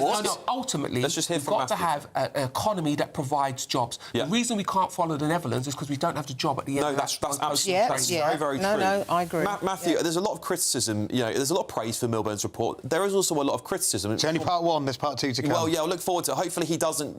This whole he had me until he said, because you expect them to be having a real take on what's happening in Britain. When he said there's no connection between mass migration and kids not being able to get work, that's rubbish. It's just rubbish. And what it does is devalue everything else he's saying, because if you cannot look and look at the jobs market, look at who's filling the jobs, and tell me that data was accessible to us at GB News and the Centre of Social Policy. I can't remember the full name. So thank you very much. If we can do that data, so can he. Yeah. Look, I think what he's saying is it's not a case of people coming from abroad and, quote, robbing our jobs. Sometimes, because we have people who for various reasons, because they may have certain problems, as you say, like low-level anxiety, which means they may need extra support into work, and that's what the schemes are about. That's what the job guarantee, the young people's job guarantee the government's introducing about, is to give people that taste of work. Because one of the big scandalous things in this report is how few young people are now doing work experience, which means that they're not even getting 2 weeks while they're at school of a taste of work. They made the law so difficult around work experience. Absolutely, and maybe that's free, right? When I was training to go into my work, I did loads of free work experience. It's sort of illegal now. I think it's about fairness, so people aren't exploited, because in this industry people used to be exploited, but also giving them a chance, and it's getting the balance right. Get kids working. There's a bit of common sense here. I think that's trusted key. businesses. You can have trusted businesses that don't pay kids, who can't afford it, and it helps everybody. And you know the other thing about all of this legislation, when we talk about work, it kind of suggests that parents have no agency. Yeah. If my child is doing work experience, I should be the person checking if they're exploited or not. Absolutely. And just because they're not being paid now, I'm thinking what they're going to put on their CV. Because when I used to run my job club, the toughest thing was, what do you fill your CV with? Because the point is, my little brother's just been he's applied for 180 jobs, right? And he finally got his job. Really well done to him, right? But people kept asking him, what work experience do you have? I know. One of the good things... The irony is this week I've just started helping a young man get a week's work experience, because there's work experience week in June and July. Oh, cool. For different time frame for different schools, and I'm trying to help him get a toehold. Because I've said to him that it's about a CV, it's about building a CV, point one. Point two is it's about understanding the workplace. It's about committing to getting there on time. Exactly. Yeah, and I think sticking to a timetable, don't leave early, all these workability things. Really briefly. Just going to say, one of the things that I think is important in the report is that Alan Milburn isn't blaming the young people themselves. He's blaming the system, and including the responsibility not just of government, but of businesses and schools. Absolutely right. All right, look, time for the Great British Giveaway now. There's plenty of chance. Your chance to win, I guess, really, isn't it? Because I can't enter. Whopping 76 grand, £543, 21 pence, tax-free cash, just in time for summer. Here's all the details. Are you dreaming of a ton of tax-free cash this summer? We want to make that dream come true with a stunning £76,543 and 21 pence in cash to spend however you like. That is extra cash that you could use to buy those treats you've always wanted, put a new car on the drive, or just relax in the knowledge that this year we've got your back. £76,543 and 21 pence is an incredible amount of money, and it could be all yours. For a chance to win £76,543 and 21 pence in tax-free cash, text cash to 63225. One entry costs £2.50 plus one standard network rate message. Or text bonus to 63225. 5 entries cost £5 plus one standard network rate message. Go to gbnews.com/win. Entries start at £2.50. Call 0903 686 3232. Calls cost £2.50 plus your network access charge. Or post your name and number to GB21 PO Box 8690 Derby DE1 9TT. UK only. Entrance must be 18 or over. Lines close at 4 p.m. on the 26th of June. This is a network giveaway. Entries will be pooled. Please check the closing time if listening or watching on demand. Good luck. Yeah, coming up, we've got this, of course, harrowing case of Henry Novak. I'm sorry that Henry's life couldn't be saved that night, and I'm sorry that he was handcuffed and arrested in the moments before he lost consciousness. When his killer made that call to police, and he called the police, not the ambulance service, he lied on that call. Yeah, well, that was a grovelling apology to Henry Novak's family after a Sikh man was found guilty of murder today. Officers believed his killer's lies, handcuffing the 18-year-old as he bled to death on the floor next to him. His last words were, "I can't breathe." Will Angela Rayner and Keir Starmer be taking a knee for Henry Novak like they did for the criminal George Floyd, perhaps? Or are they shameless hypocrites? We're going to find out. But before that, do trans people really need access to an HMRC hotline, usually reserved for MPs and royals? That's next.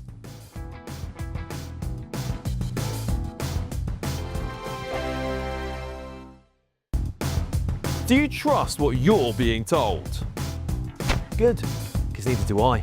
Those are just facts. I'm Alex Armstrong, and on my show, we'll expose the spin. Well, I want to answer that, because you didn't let me last time, because you always speak over me. The broken promises. To deny that is denying the truth. And the hypocrisy. We can allow. You think we can allow? Politics, policy, parliament. Nothing is off limits. No sugarcoating, no fear of offence, just the truth laid bare. Tune in every Saturday and Sunday at 9 p.m. for Alex Armstrong Tonight, only on GB News, Britain's news channel. At GB News, we love to hear from you, our loyal community. So drop us a line at gbnews.com/yoursay. There you can talk to each other and also to the presenters live on air. gbnews.com/yoursay, because GB News is your channel, Britain's news channel. Westminster's full of talk, but out here, it's the real world. Am I allowed to talk now? No, that's it. This is where it matters. Real people and real lives That's what politics is all about. The fact has Trump made a good start? No. Straight answers, no spin, and just a couple of pints. How many fingers have I got up? About 10. So join me for Lee Anderson's Real World every Friday at 7 p.m. only on GB News. The People's Channel, Britain's news channel. From the school run to the home run, watch a new show for all of Britain. He can say whatever he wants. A straight talking show where all voices are heard. And, you know, when are we going to stop talking about smashing the gangs and actually do it? With the stories that matter from every part of our country. There's a bit of a crash landing there for your Chancellor. Bold, fearless and standing up for you. That's me, Martin Daubney, 3 p.m. till 6 p.m, weekdays, here only on GB News. The People's Channel, Britain's news channel. Breaking news, live updates, stories that matter. From the heart of the GB newsroom to every corner of Britain, with our team of dedicated journalists across the UK. GB News bulletins are there to deliver the latest news that matters to you. Bulletins on GB News, the People's Channel, Britain's news channel. Westminster, the ultimate clique. And you're fighting like rats in a sack. But here on the Camilla Tominey Show, we ask the questions the establishment media is too scared to ask. OK, let me ask you a straight question, because I know you're a straight-talking politician. Whether it's net zero, illegal immigration or law and order, nothing is off limits. You had the power then. Yeah, as I and say, now you've lost it. That's the Camilla Tominey Show, a politics show that's fearless. But no, let me finish my question if you don't mind, because it is my show. Sundays at 9:30, only on GB News, the People's Channel, Britain's news channel.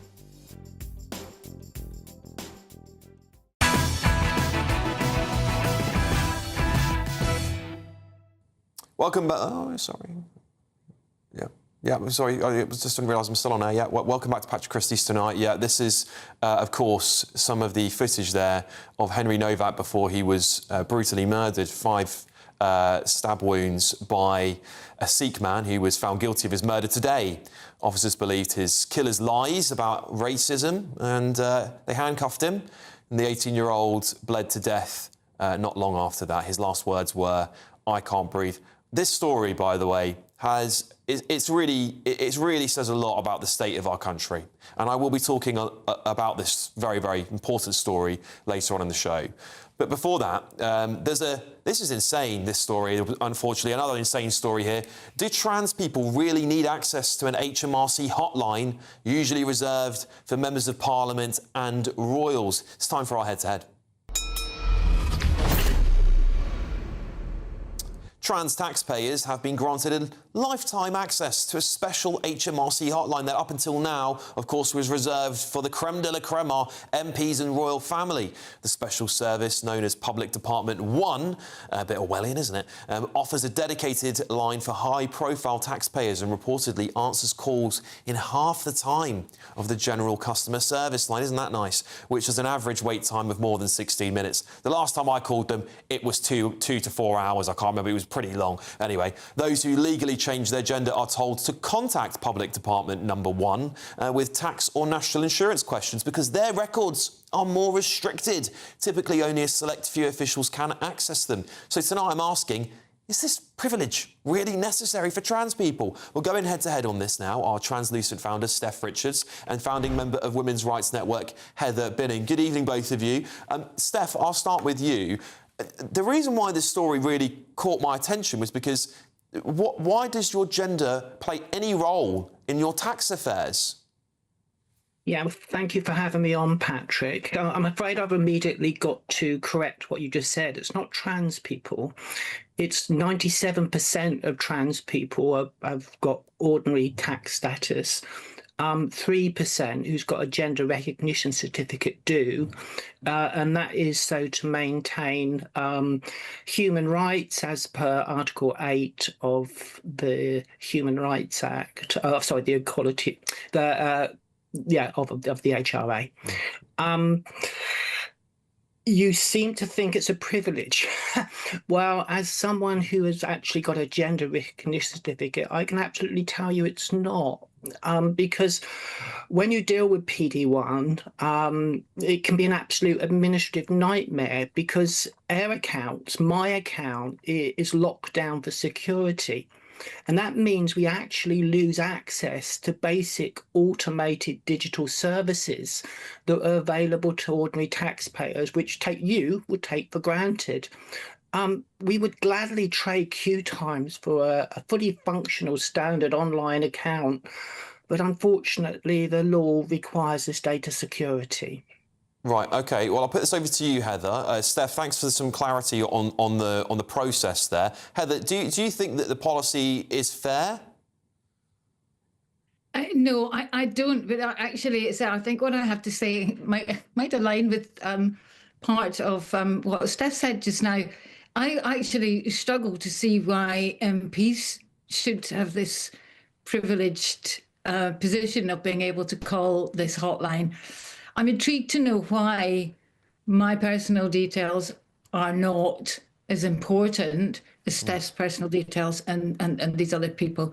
But I think there's a big bypass going on here. I can understand why this might have been introduced when the Gender Recognition Act came into force, and there was this, worry about not letting information out. Let me say, your NI number that we're all issued when we're much younger never changes throughout your life. There is no sex marker on that.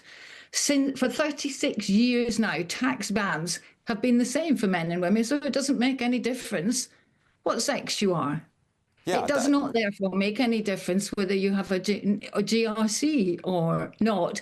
And by identifying people who, when somebody applies for a GRC, the HMRC is informed, and that marks somebody out as being different, as having something different. There's 10,000 GRCs issued. If they didn't have that marker, putting them in this little special box at the side, Steph and her fellow trans people would be treated absolutely the same as I and anybody else, and there would be no information there available to worry about being released to the public, because it's a name and it's an NI number, and that's it. Yeah, Steph, do you concur with that? Do you feel that you just want to be like everyone else and wait on the phone to HMRC for 4 hours like I have to? I mean, I kind of agree with Heather. This is pretty weird. This don't happen very often, does it, Heather? I mean, ultimately, everyone should be entitled to privacy as regards to their tax affairs, and everyone should be have the same sort of waiting times. And it really concerned me that, I mean, obviously I've got this issue that I don't have automated services, but, some people are apparently getting through to talk to staff quicker than others. And the real issue here is, in actual fact, funding, because HMRC only actually costs £6 billion a year to run. It's not very much money. If we introduced a wealth tax into this country, a 2.5% wealth tax, it would actually raise £36.6 billion. It would pay for HMRC 6 or 7 times over. And dare I say it, Patrick, I dare say it, your boss, Sir Paul Marshall's worth £875 million, so he can chip in, can't he? Well, just to Steph, I'm not Patrick. Patrick isn't here tonight. I'm Alex, but I know. But obviously, I disagree with the wealth tax, because whatever you take off those wealthy people, they all leave. Then you're going to have to really figure out how you're going to fund the wealth tax when all the middle classes are paying extra for HMRC and everything else. But that's a whole different debate, isn't it? It's a whole different debate. Listen, both of you, thank you very much for coming on this evening. That's Steph Richards there and Heather Binney. Thanks for joining me on the show tonight. HMRC has insisted the policy was necessary because the records of transgender people required greater protection to ensure confidentiality under equality laws, indeed. A spokesperson added, PD1 is not a VIP service, but a helpline for taxpayers whose records require greater protection and therefore can only be accessed by specialist staff. This can be for a number of reasons. Call wait times on our helplines for all customers now average around 10 minutes. And by the way, if you are wondering about Patrick, he will be back tomorrow night for his audience show. Don't worry, he's OK, all right? Don't worry, Patrick is fine. He'll be back tomorrow night. Coming up... I'm sorry that Henry's life couldn't be saved that night, and I'm sorry that he was handcuffed and arrested in the moments before he lost consciousness. When his killer made that call to police, and he called the police, not the ambulance service, he lied on that call. All right, well, of course, police are issuing a grovelling apology to Henry Novak's family after a Sikh man was found guilty of his murder today. Officers believed his murderer's lies, handcuffed the 18-year-old as he was bleeding to death. His last words were, "I can't breathe." The heads need to roll. That's coming up shortly. Be nice to escape the grey. Clear skies, here we come. As clear as our travel insurance. All Clear Travel Insurance sponsors GB News Travel Destinations Forecast. Hello there. Well, the hot weather's not just continuing across the UK, it's also continuing across western and central parts of Europe. Plenty of sunshine to go alongside that too. Temperatures widely in the high 20s, if not pushing into the low 30s across parts of Italy and many inland areas of Europe. Mostly dry with plenty of sunshine, though we could see the odd shower across parts of Italy and also Greece. The sunshine's here to stay over the weekend and into next week, alongside those high temperatures, widely pushing into the low 30s across Italy. All Clear Travel Insurance sponsors GB News Travel Destinations Forecast. Good evening. This is your GB News weather update from the Met Office. If you're feeling a bit fed up with the hot weather that we've had this week, the good news is things are set to turn a fair bit fresher as we head into the weekend. That's because the high pressure to the east of us, which has been dragging in hot air from the south, that's clearing away towards the east, allowing some frontal systems in the west to make their way in. These are then going to bring a bit more cloud, some outbreaks of rain across Northern Ireland and then also Scotland as we go overnight. Elsewhere, for much of England and Wales, it's looking largely dry, but perhaps a bit more cloud than we've seen through some recent nights. And with the cloud and still some very warm, hot air, it is going to be another warm, sticky night for many of us. In the east, it could actually be a little bit warmer than last night, perhaps. It's also across the eastern parts of England where we have the brightest, sunniest skies tomorrow morning. Further west, a cloudier story, largely dry for much of England and Wales, but quite cloudy. A few outbreaks of rain through the morning for Northern Ireland. Most of these, though, will be clearing by the early afternoon. A wetter story for northern and western parts of Scotland. Some persistent, at times heavy rains and blustery winds here. Drier towards the east and the south of Scotland, but the rain will become a bit more widespread through the day. Across southern counties of England and more so towards the southeast later on, there will be some showery outbreaks of rain, but in between for many parts across large areas of England and Wales and Northern Ireland, lots of sunshine by the afternoon. But we do have fresher air coming in, and so after 6 consecutive days with temperatures getting above 30 Celsius somewhere in the UK, I don't think that's going to happen on Friday. High 20s in the southeast. High teens or low to mid-20s for most other areas. Saturday starts off largely fine for most places, but more wet weather comes in from the west-northwest, mainly affecting Scotland and Northern Ireland, England and Wales, having a largely dry day. More changeable, unsettled weather to come through Sunday and into Monday, and a fresher feel to things as well. Bye-bye. You want to know what's really going on in the corridors of power? Labour don't know what to do with you half the time, and that makes you quite lethal in the chamber. Get behind the headlines with Chopper's Political Podcast. Join me, Christopher Hope, as I sit down with the great and the good of British politics. We'll see where this ruling takes us. These are the stories shaping our nation. Chopper's Political Podcast, available now on all platforms. Listen in and stay ahead. I've been in Westminster for a long time, but I know that though power may be here, its effect on people's lives is across the whole of the country. We may be where rules are made, but it's where they're implemented that matters. Join me, Jacob Rees-Mogg, for forthright and frank discussion on where Britain has come from, where it's going, and where it will end up. That's State of the Nation, Monday to Thursday, 8 to 9 o'clock. Vox Populi, Vox Dei.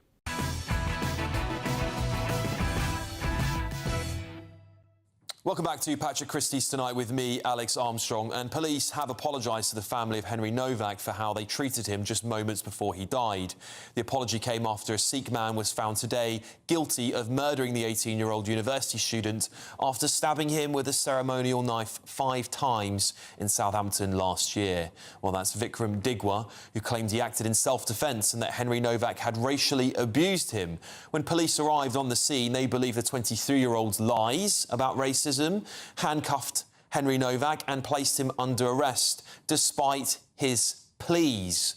His final words were, "Please, brother, I can't breathe." Officers finally started first aid after Novak collapsed and lost consciousness, but he passed away shortly after.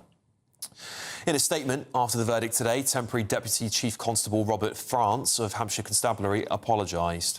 I'm sorry that Henry's life couldn't be saved that night, and I'm sorry that he was handcuffed and arrested in the moments before he lost consciousness. When his killer made that call to police, and he called the police, not the ambulance service, he lied on that call. He lied when police attended the scene. He continued to lie as Henry's condition deteriorated. In the transcripts, obviously Henry's saying, I'm dying and I've been stabbed. I don't know whether they heard him or not. What they didn't do was fully understand the situation that was happening in front of them. It is clear, and it is absolutely tragic, that it took them 3 minutes before they started to administer first aid. It is important, though, to say the pathologist has been clear. There's nothing officers could have done which would have saved Henry's life. Well, joining me now is former Conservative Police and Crime Commissioner Festus Akinbisoye. Festus, thank you very much for joining me this evening. I think we will focus on the police and crime side of this at the moment. The police here, because there's an investigation, an IPC investigation ongoing, but from what we understand from the courts, what the court heard over the course of this case, is that they seemingly just left this young lad to die because they seemingly took for his life. They didn't seem to really show much attention until he was, well, almost dead. Yeah, my condolences go out to the family of Henry Novak, who at this point must be going through absolute hell. Yeah. They're never going to see, their loved one again, and especially the fact that he was the victim. Yeah. In this particular case. And look, Alex, I'm probably the most ardent advocate of policing in Britain. Yeah. I'm probably one of the biggest supporters of policing in this country. However, we cannot have a situation where our police officers, they're afraid of doing the right thing because the person who happens to be in the wrong or was of the wrong was white. Yeah. Was of a different color. And I don't think that is the right thing to do. We need to have a situation where police officers just do their job, irrespective of the color of the skin of the individuals. And this just brings back memories of what happened in Nottingham as well, with the Valdo Calocane case. If you remember, the chap who went around murdering people, and the people who were responsible for protecting the public chose not to do their job because they were afraid of being called racist. Yeah, and we've seen that in multiple other cases. The grooming gangs, for example, as well. That was seemingly, again, no full-on evidence yet, but testimony suggests that there was institutional cover-up by the police for sake of diversity and inclusion. You've seen the young lad there on the screen. They're just getting ready to go on a night out. He's checking his hair in the mirror as he's going. Just a normal kid. And I think it's... I mean, I've got strong opinions I'm going to share with the audience at 10 o'clock in 20 minutes, but it seems to me that there's becoming institutionalised racism against white kids at this point in time. And actually that the police and other authorities in Britain are actually turning a blind eye. We take the case of the Southport killer, whose name I won't repeat. Again, there was opportunities where the police could have arrested him when he was carrying a knife, and they didn't. And it starts to paint a picture of what's happening in Britain. Our police must not be afraid of doing the right thing because the person in the wrong happens to be non-white. Yeah. Right? That can't be a standard we want to set. And it just fuels the narrative of two-tier policing.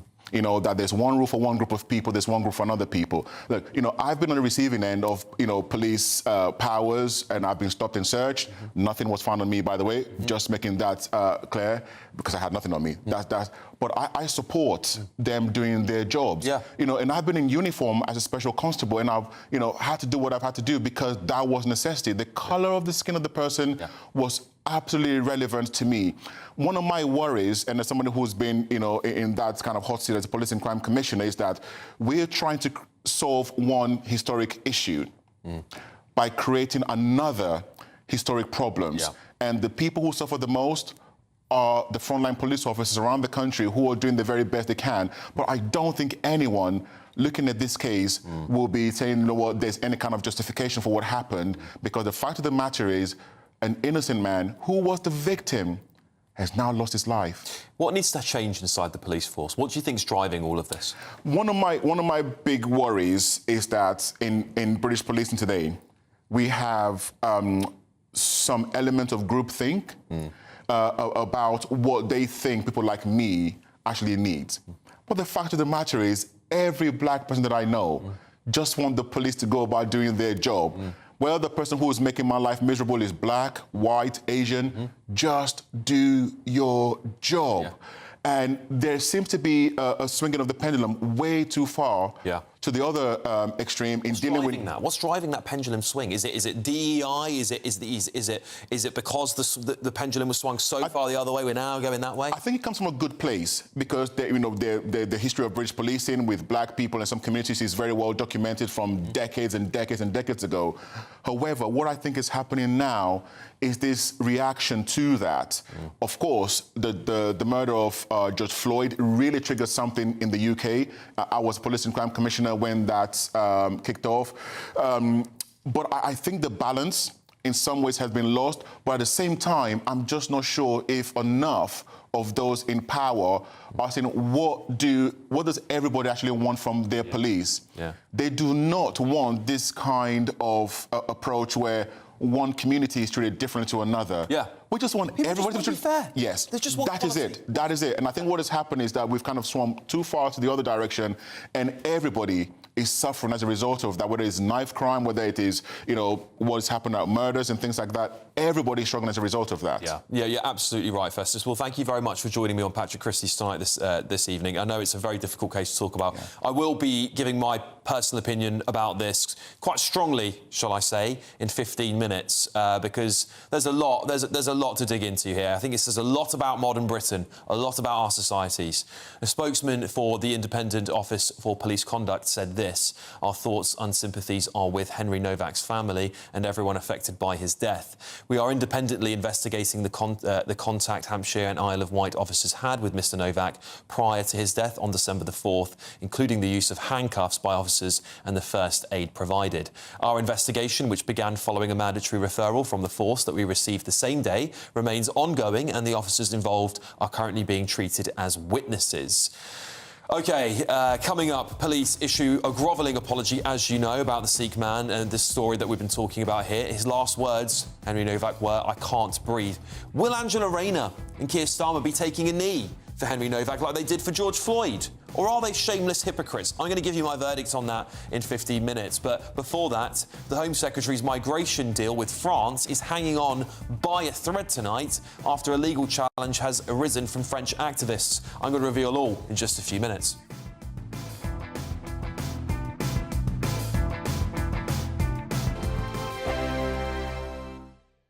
Westminster, the ultimate clique. And you're fighting like rats in a sack. But here on the Camilla Tominey Show, we ask the questions the establishment media is too scared to ask. OK, let me ask you a straight question, because I know you're a straight-talking politician. Whether it's net zero, illegal immigration or law and order, nothing is off limits. You had the power then. Yeah, as I and say, now you've lost it. That's the Camilla Tominey Show, a politics show that's fearless. But no, let me finish my question if you don't mind, because it is my show. Sundays at 9:30, only on GB News, the People's Channel, Britain's news channel. This is GB News, Britain's news channel. Scotland has 790 offshore islands, with 103,000 islanders populating around 100 of them. For the people that live and work there, ferries are a lifeline. Businesses need to transport stock, attractions rely on tourists, and islanders board for the everyday necessities found only on the mainland. But island communities grow increasingly frustrated at frequent cancellations and unscheduled maintenance, pushing the Caledonian McBrain fleet to its limit. As election campaigning got underway, CalMac announced a third of its fleet was out of action. We're off to Arran just to see how much these maintenance woes impact islander lives. Alistair Dobson runs Arran Ice Cream. A fourth-generation dairy business recently awarded the Golden Scoop Award. If the ferry doesn't run, everything stops. all the other islands will say they've got a big tourism industry. Arran surpasses them all. You're then pitching tourists against locals, against commerce, because everybody's trying to get the same ferry space. When 2 Arran ferries were delivered 7 years late and £350 million over budget, just for them to enter into a never-ending cycle of repairs, well, frustration swelled into fury. Election party solutions come in all shapes and sizes. The SNP pledges a £10 million resilience fund and will give local islanders board representation at Calmac. Lib Dems want to initiate a 30-year procurement plan, while the Tories would consider procuring vessels from elsewhere. Reform has pledged a 10-year renewal plan, while Labour seeks to merge Calmac and CMAL into a new publicly owned agency. And the Greens seek to extend public ownership to more ferries, ending the tendering system. GB News, the People's Channel. At GB News, we love to hear from you, our loyal community. So drop us a line at gbnews.com/yoursay. There you can talk to each other and also to the presenters live on air. gbnews.com/yoursay, because GB News is your channel, Britain's news channel.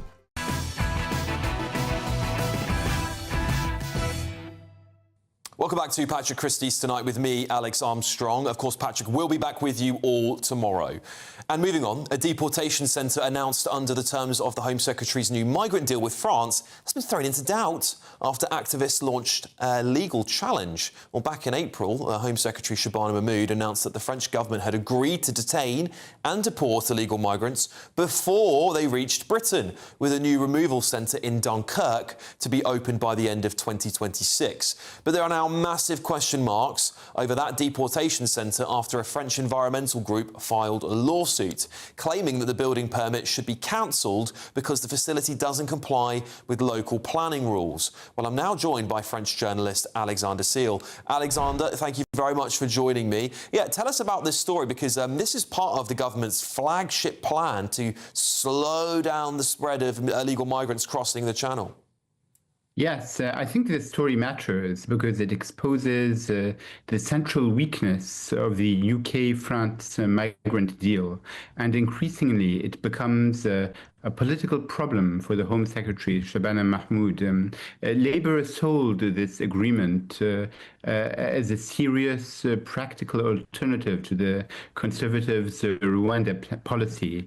The argument was that instead of expensive symbolic gestures, Labour would work closely with France to create a functioning returns system that could actually stop channel crossings. But what we are now seeing is that the system is incredibly dependent on French cooperation at every single level, whereas to do with the police, infrastructure, planning law, courts, and political consent. So when the environmental activists in northern France launched legal action against a detention center linked to the scheme, this matters because they are targeting one of the key pieces of infrastructure needed to make the system work at scale. So, and politically, this is awkward for Mahmoud because Labour's entire argument was based on competence. They said they would replace conservative chaos with a more realistic European approach.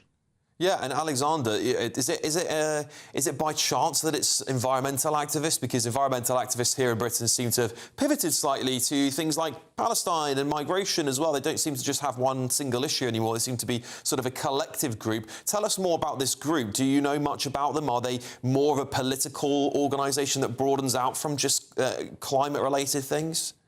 Yes, it is a political group, but right now they are discovering the same underlying reality. For example, migration enforcement in modern Europe is legally complex, politically contested, and extremely difficult to implement quickly. I would not say this deal is dead overnight. Governments can overcome legal challenges, but every delay weakens deterrence. Every setback damages lowers credibility, and every obstacle reinforces public frustration because deterrence only works if the system looks fast, certain, and enforceable. If migrants and smugglers instead see legal disputes, delayed infrastructure, and bureaucratic problems, the deterrent effects starts to weaken very quickly. And that is why this becomes a political test, not just for the government, but specifically for the Home Secretary's claim that Labour can be both tougher and more competent on migration. Indeed. Well, thank you so much for joining me this evening to talk about this issue, Alexander. Thank you very much. A government spokesperson said France is committed to building this detention centre. The UK will only pay when the work is completed. All right, look, coming up, police have issued a grovelling apology to Henry Novak's family after a Sikh man was found guilty of his murder today. Officers believed the killer's lies about racism handcuffed the 18-year-old as he bled to death. His last words were, of course, "I can't breathe." Do you think Angela Rayner and Keir Starmer are going to be taking a picture like this for Henry Novak, like the same way they did for that criminal George Floyd in America? Or are they just shameless hypocrites? Plus, we've got a lot more on the show. I'll be talking to you in just a few moments' time, but we will be talking about this very issue of Henry Novak next.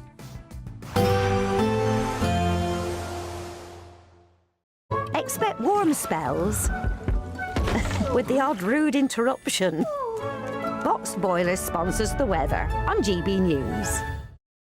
Good evening. This is your GB News weather update from the Met Office. If you're feeling a bit fed up with the hot weather that we've had this week, the good news is things are set to turn a fair bit fresher as we head into the weekend. That's because the high pressure to the east of us, which has been dragging in hot air from the south, that's clearing away towards the east, allowing some frontal systems in the west to make their way in. These are then going to bring a bit more cloud, some outbreaks of rain across Northern Ireland and then also Scotland as we go overnight. Elsewhere, for much of England and Wales, it's looking largely dry, but perhaps a bit more cloud than we've seen through some recent nights. And with the cloud and still some very warm, hot air, it is going to be another warm, sticky night for many of us. In the east, it could actually be a little bit warmer than last night, perhaps. It's also across the eastern parts of England where we have the brightest, sunniest skies tomorrow morning. Further west, a cloudier story, largely dry for much of England and Wales, but quite cloudy. A few outbreaks of rain through the morning for Northern Ireland. Most of these, though, will be clearing by the early afternoon. A wetter story for northern and western parts of Scotland. Some persistent, at times heavy rains and blustery winds here. Drier towards the east and the south of Scotland, but the rain will become a bit more widespread through the day. Across southern counties of England and more so towards the southeast later on, there will be some showery outbreaks of rain, but in between for many parts across large areas of England and Wales and Northern Ireland, lots of sunshine by the afternoon. But we do have fresher air coming in, and so after 6 consecutive days with temperatures getting above 30 Celsius somewhere in the UK, I don't think that's going to happen on Friday. High 20s in the southeast, high teens or low to mid-20s for most other areas. Saturday starts off largely fine for most places, but more wet weather comes in from the west-northwest, mainly affecting Scotland and Northern Ireland, England and Wales, having a largely dry day. More changeable, unsettled weather to come through Sunday and into Monday, and a fresher feel to things as well. Bye-bye. Expect warm spells with the odd rude interruption. Boxed Boiler sponsors the weather on GB News.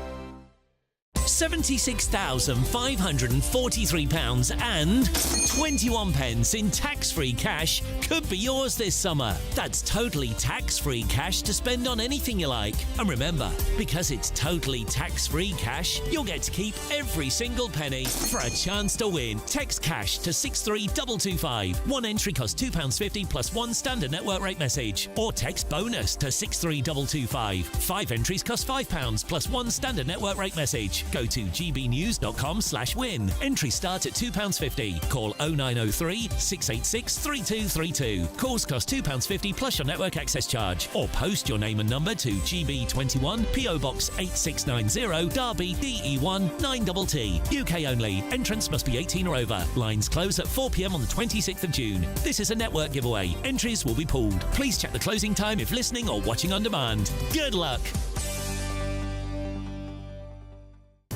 I've been in Westminster for a long time, but I know that though power may be here, its effect on people's lives is across the whole of the country. We may be where rules are made, but it's where they're implemented that matters. Join me, Jacob Rees-Mogg, for forthright and frank discussion on where Britain has come from, where it's going, and where it will end up. That's State of the Nation, Monday to Thursday, 8 to 9 o'clock. Vox Populi, Vox Dei. Join me, Nana Akwe, for an informative, interactive news programme with a difference. It's fun. No, he didn't say that, Dave.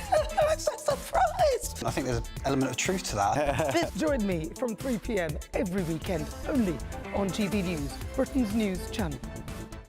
From court mornings to warm family brunches. From football to tennis in the car. In the kitchen. GB News Breakfast is there. With the stories you need and the conversations that matter. Anyway, let's talk business. Well, it has been a historic night in British politics. It's astonishing, isn't it? We're here again. To start your day just right. GB News Breakfast. Every morning from 6 a.m. Only on GB News. Britain's news channel.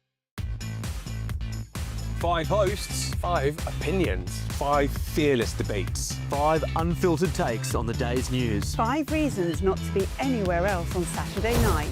This is the Saturday 5. You got me good there. Britain's biggest Saturday night TV show. It's not a bad brand. Yeah. Uncensored. Very, very racy tonight. On the unpredictable. What did she say? Can you translate it for us? And always entertaining. And how can a country go from being led by William Wallace Saturday nights from 6 p.m. only on GB News, the People's Channel. Britain's news channel. You're going to want to stay tuned, trust me.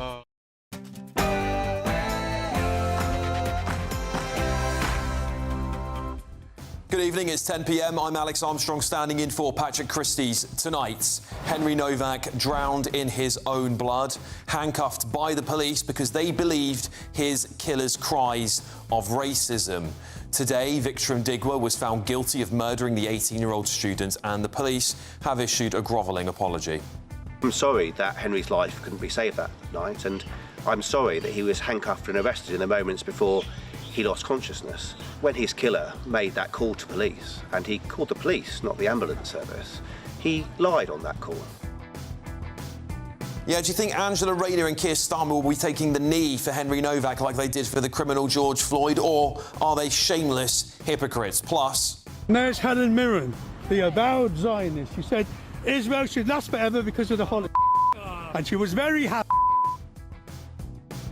well, that's legendary actress Dame Helen Mirren there, who was ambushed in the street by a pro-Palestine activist, simply for supporting the state of Israel. I'll have all of tomorrow's newspaper front pages too. And breaking on the front page of The Eye, Burnham hits back at Blair and Starmer as he outlines plan to run Britain. And on my panel tonight, journalist and broadcaster Linda Jubilee, Tory peer Lord Bailey, and former Labour advisor Matthew Laza. Your Thursday night starts right here.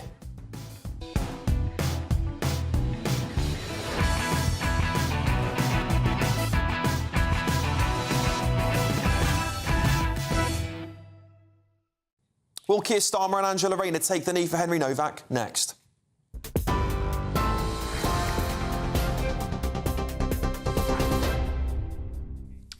Thank you very much indeed, Alex. Good evening to you. Our top stories. A man's been found guilty of stabbing a university student to death with a large Sikh ceremonial knife.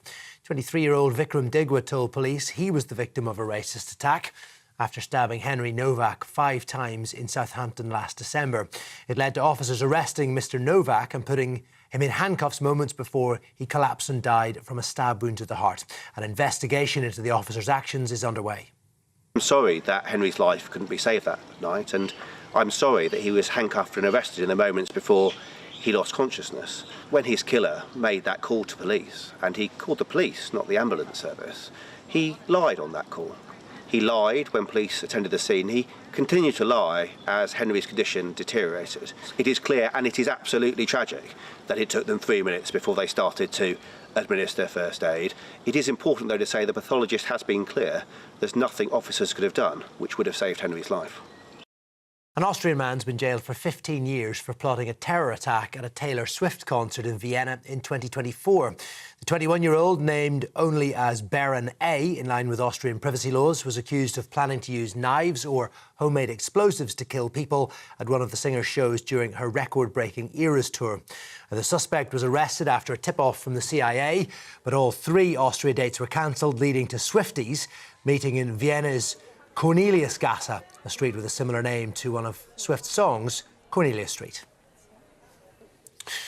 The Prime Minister says the government will not allow a lost generation as he vowed to tackle youth unemployment. It followed a damning review led by the former Labour Cabinet Minister Alan Milburn. Official figures show there are now more than 1 million so-called NEETs, 16 to 24-year-olds, not in education, employment or training.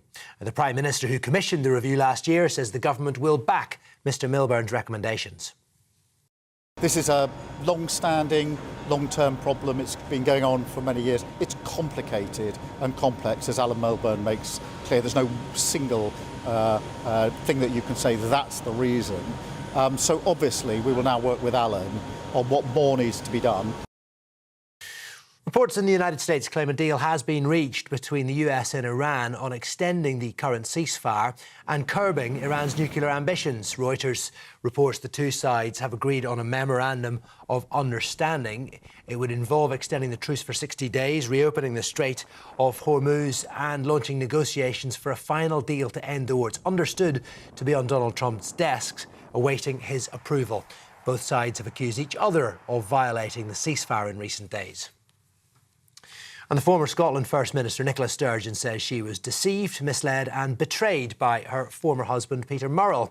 It comes after Murrell admitted in court to embezzling hundreds of thousands of pounds from the SNP. In her first public appearance since he pleaded guilty on Monday, Ms Sturgeon added she'd been completely exonerated and totally cleared after a lengthy forensic police investigation, saying it's probably been the worst week of her life. And you're up to date with the GB News headlines. Now it is back to Alex. You can now watch GB News live across the United States of America and the world on Truth Plus. Scan the QR code to find out more or visit gbnews.com/truth.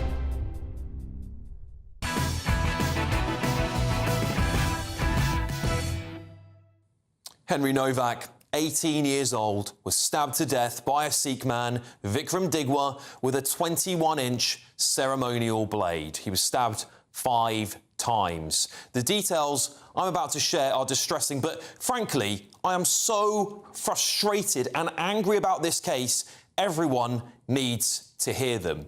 Henry drowned to death in his own blood as police handcuffed him because Digwa accused Henry Novak of racism.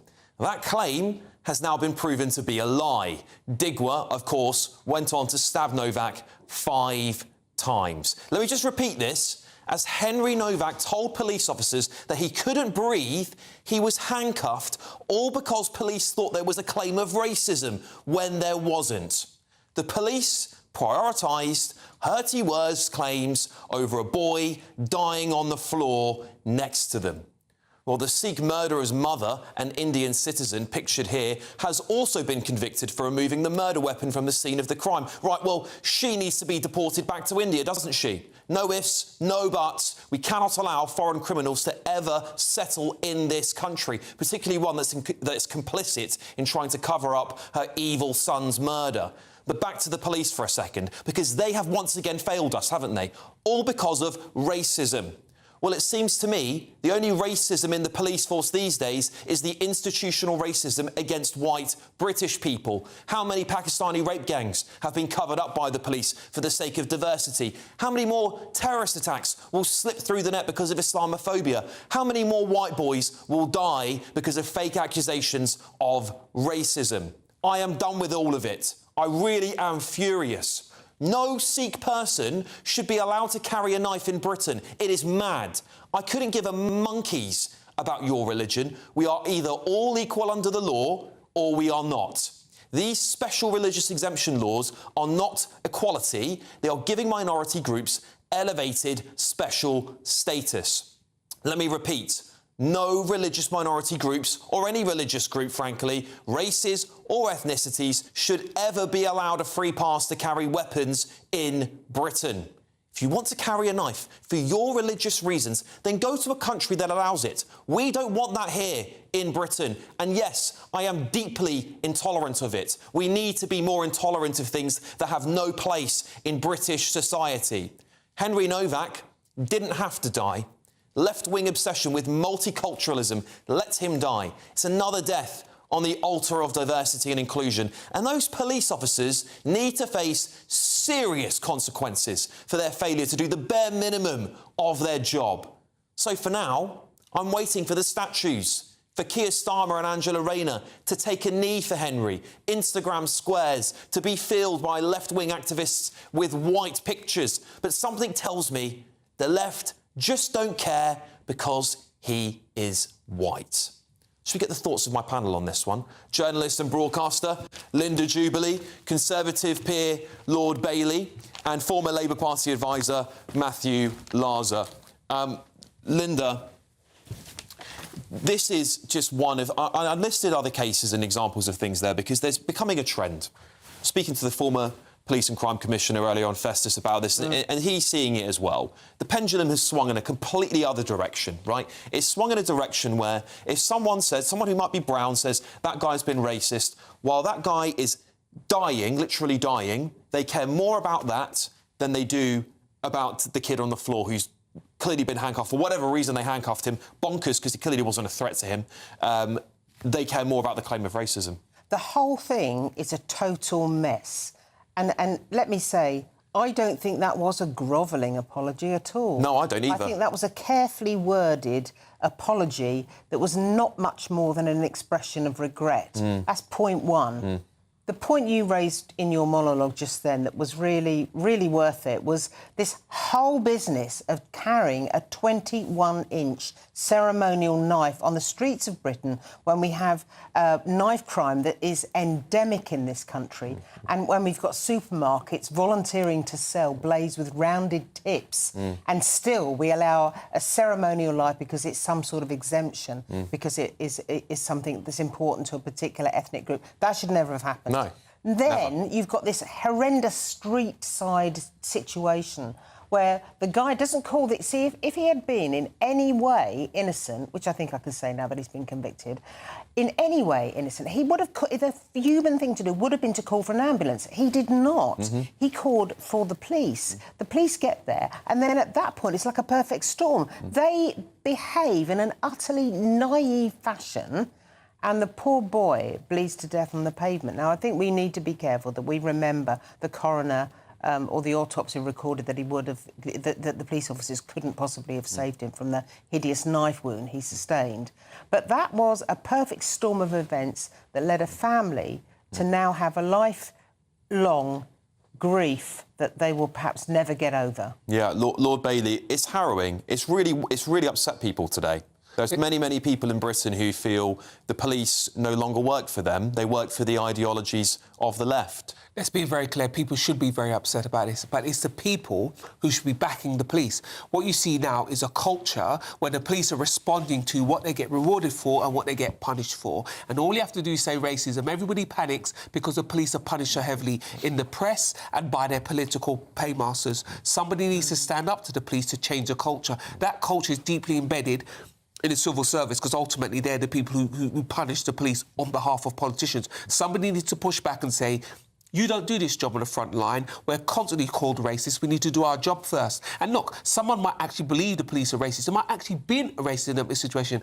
But their job is to keep us safe first. And they utterly failed here. Yeah, and here's the point from a policing point of view. The moment that boy said, I've been stabbed, the obvious question is where? Yeah. Where? Yeah. Even if you don't believe him, even if you think he's a lunatic, even if you think he's the most racist person in the world, where have you been stabbed? And when he said, well, here, he could have, you know, they would have seen he'd been stabbed. Well, what we understand as well, that his shirt was ripped, that he had a cut on his face, so there was clearly evidence of some sort of violence, and the police still failed to do that. I will always try to support the police, but in this case, I can't. That's poor policing. Where have you been stabbed, young man? In my back, my foot, my leg, and they would have looked.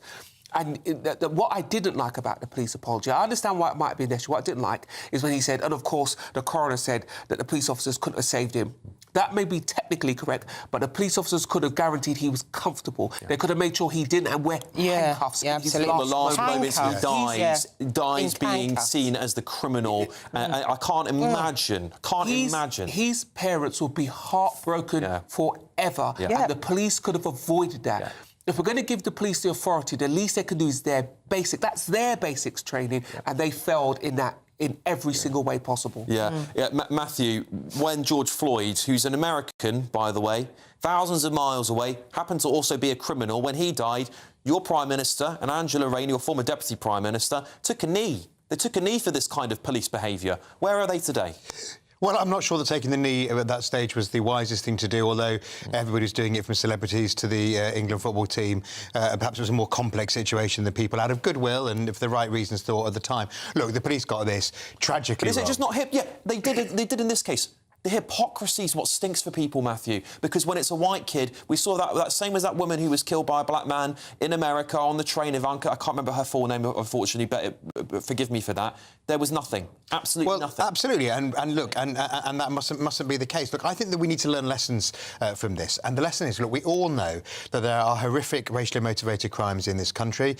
It is absolutely right that the police take racially motivated crimes seriously, but they need to take it seriously, but they need to take it with common sense. So that, first of all, their human instinct shouldn't be overridden to help the injured party, shouldn't be overridden by a desire they think that on the basis of one accusation that the injured party is wrong. And look, we all, we know now that what worries me is that we end up with the boy who cried wolf scenario, where people who falsely claim racism are actually, they're desensitising us to very serious cases of racism, because they, when it's claimed and it isn't there, they're doing everybody a disservice. So frankly, in this case, I would hope that the false accusations of racism, which do everybody harm, especially people of colour who may be victims of future genuine incidents and attacks, I hope that's taken into account in the sentencing. It certainly should be. Let me ask you about this. Should Sikhs be allowed to carry any form of knife with them, whether it be ceremonial or not? Well, I mean, I think that generally the Sikh population has been a very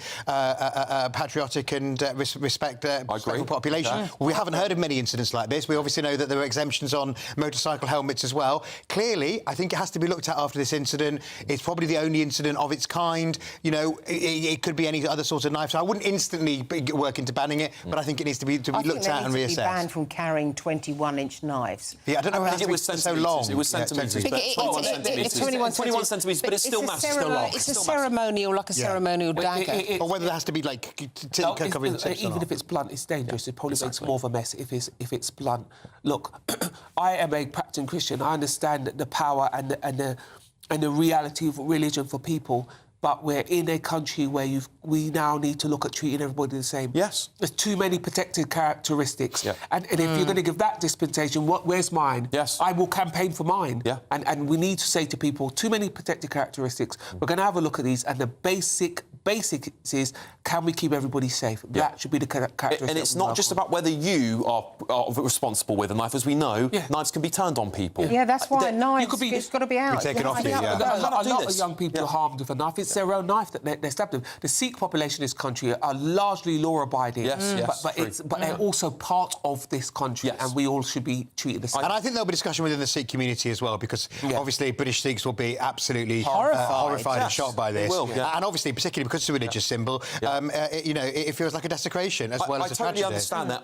I actually completely concur with all of you here, because, listen, we are one country. We should all be equal under the law. One of the things that really winds me up is that we have been pandering so much to small little concessions here, exemption for you. A bicycle helmet is that's your choice. That can kill you if you don't want to wear one, right? That's absolutely your fun. But when you're carrying something that can be used and turned on somebody, I don't care about the circumstances. I don't care what race, skin colour, religion or ethnicity you are. You are all treated the same, or nobody's treated the same. That's exactly right. I mean, especially when we know that knife crime in this country has reached such proportions that we are being encouraged all the time to consider doing something about it. You know, to make sure that children don't carry these weapons, to make sure that other people don't. And every kitchen knife in a shop is in a block of plastic. This will be a shock to the Sikh community. Yeah, because absolutely. They've had very little to no contact with knife crime at all. Most Sikh men have carried their ceremonial dagger around, it's been fine. But Sikh men now have to place themselves in the context of all men in this country. That's the issue. My community's been devastated by knife crime. All right, look, a spokesman for the Independent Office for Police Conduct said this: "Our thoughts and sympathies are with Henry Novak's family and everyone affected by his death. We are independently investigating the contact Hampshire and Isle of Wight officers had with Mr Novak prior to his death on December 4th, including the use of handcuffs by officers and the first aid provided. Our investigation, which began following the mandatory referral from the force that we received the same day, remains ongoing, and the officers involved are currently being treated as witnesses." And in a statement after the verdict today, Temporary Deputy Chief Constable Robert France of Hampshire Constabulary apologised to Henry Novak's family. "I'm sorry that Henry's life couldn't be saved that night, and I'm sorry that he was handcuffed and arrested in the moments before he lost consciousness. When his killer made that call to police, and he called the police, not the ambulance service, he lied on that call. He lied when police attended the scene. He continued to lie as Henry's condition deteriorated." In the transcripts, obviously Henry's saying, I'm dying and I've been stabbed. I don't know whether they heard him or not. What they didn't do was fully understand the situation that was happening in front of them. It is clear, and it is absolutely tragic, that it took them 3 minutes before they started to administer first aid. It is important, though, to say the pathologist has been clear. There's nothing officers could have done which would have saved Henry's life. Crime and Policing Minister Sarah Jones said, "This is a truly horrific case and my thoughts are with Henry's family and friends. No verdict can undo the pain that they are living with, but I hope today's brings some small measure of justice. It's right that an IOPC investigation has been launched into actions of the police to get to the truth." All right, we'll be coming back very, very shortly with all of tomorrow's newspaper front pages, and breaking news on the front page of The Guardian: Labour plans a welfare shake-up as scale of youth jobs crisis has been revealed. But before that... And there's Helen Mirren, the avowed Zionist. She said Israel should last forever because of the Holocaust. And she was very happy. Legendary actress Dame Helen Mirren's been ambushed in the streets by pro-Palestine activists simply for supporting the state of Israel. That's next. No, we'll just wait for the cameras to go on for an answer.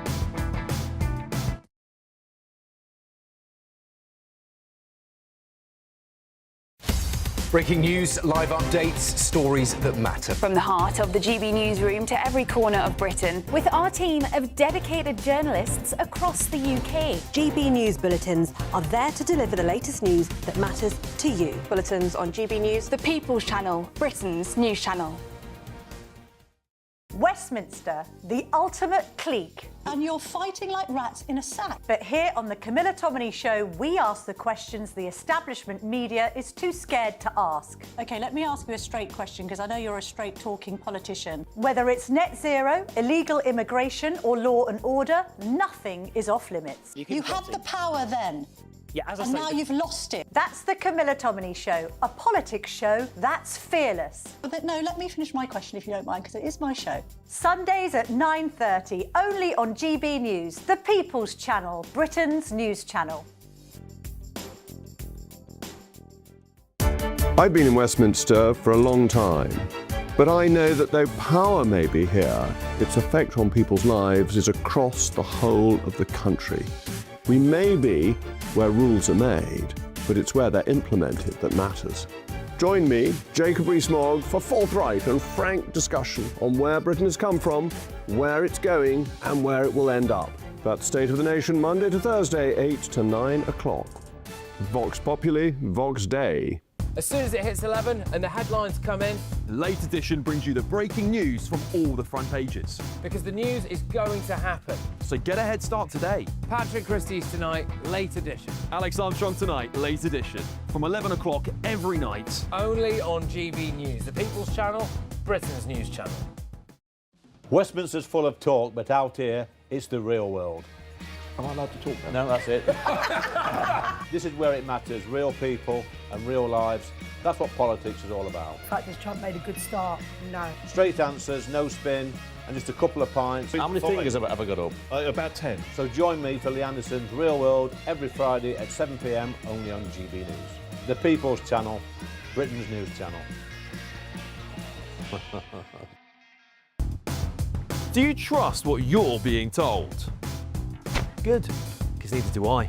Those are just facts. I'm Alex Armstrong, and on my show, we'll expose the spin. Well, I want to answer that, because you didn't let me last time, because you always speak over me. The broken promises. To deny that is denying the truth. And the hypocrisy. Needs to stop. You think we can allow? Politics, policy, parliament.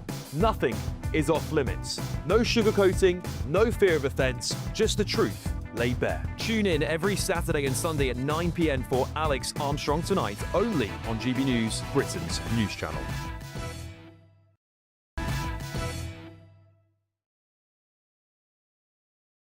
Pat will be back tomorrow, by the way, if you're wondering. All of tomorrow's newspaper front pages are coming up shortly, but first, it's time for a Great British giveaway now. There's plenty of time to grab your chance at winning £76,543.21. Here's all the details.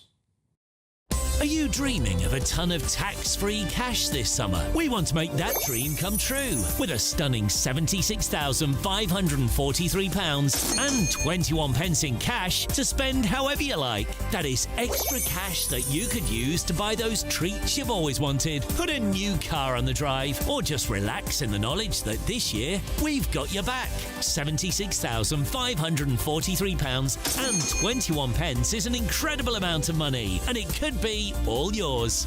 For a chance to win £76,543.21 in tax-free cash, text cash to 63225. One entry costs £2.50 plus one standard network rate message. Or text bonus to 63225. 5 entries cost £5 plus one standard network rate message. Go to gbnews.com/win. Entries start at £2.50. Call 0903 686 3232. Calls cost £2.50 plus your network access charge. Or post your name and number to GB21 PO Box 8690 Derby DE1 9TT. UK only. Entrance must be 18 or over. Lines close at 4 p.m. on the 26th of June. This is a network giveaway. Entries will be pooled. Please check the closing time if listening or watching on demand. Good luck.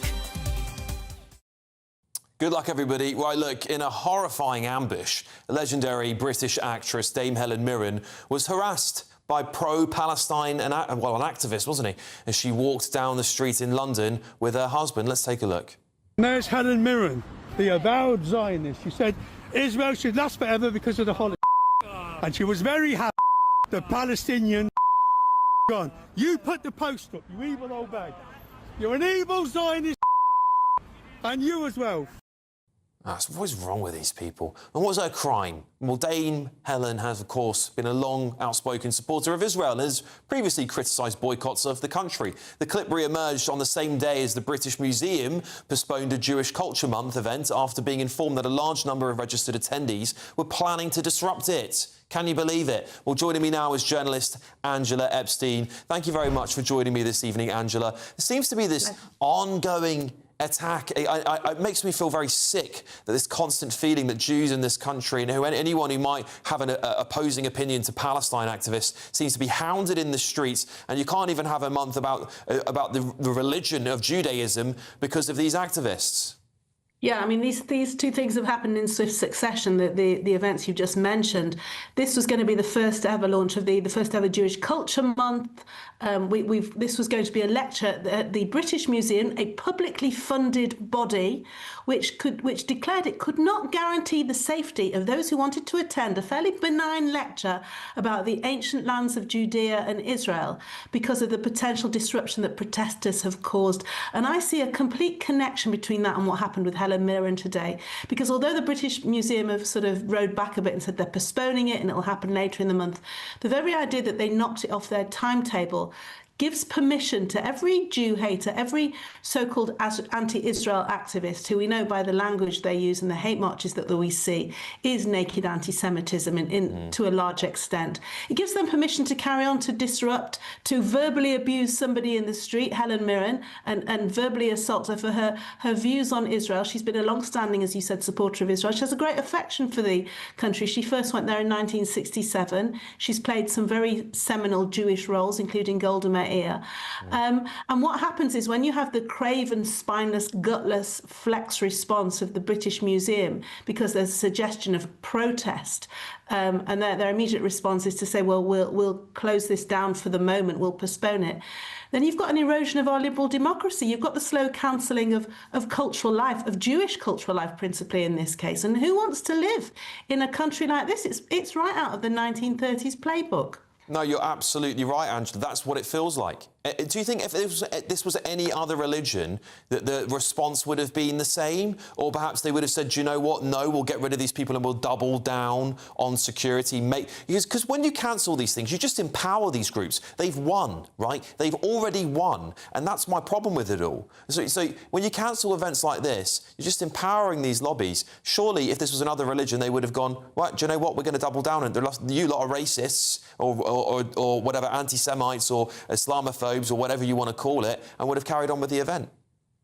Well, you're absolutely right. And there's two things that are going on here. I mean, I'm not a fan of competitive suffering. I think every ethnicity and religion and creed and colour is entitled to own their pain when they have problems in their communities, and there is racial behaviour there's racist behaviour towards them. But it does seem that there is a disproportionate amount of this kind of activity towards Jewish people. I mean, it's the old phrase that David Baddiel came up with, that Jews don't count. And I think part of it is that we're a peaceable, law-abiding community. We want to integrate. We want to be part of it. We want to contribute to society. There's an old joke that Jackie Mason, the comedian, made, is that nobody ever crossed the road when they saw four accountants walking towards them. We're not intimidating. We just want to get on and live peaceably. And the very fact that, the irony is that hate marches can go past synagogues and create parts of city centres that become no-go zones for Jews. And yet, if there's the slightest quibble about other groups, then the backlash would be enormous. But we seem to be fair game, and enough is enough. How many arson attacks? How many stabbings we saw on Golders Green Road? The synagogue where I got married in Manchester, we saw somebody was murdered just because they wanted to go to a place of worship. And what it will take is the so-called silent majority to not remain silent. In each of these incidences, when these horrible things have happened, I've had lots and lots of messages of support. This is still a country largely made up of decent people. A lot of your viewers will be decent people, but they need to say something and do something.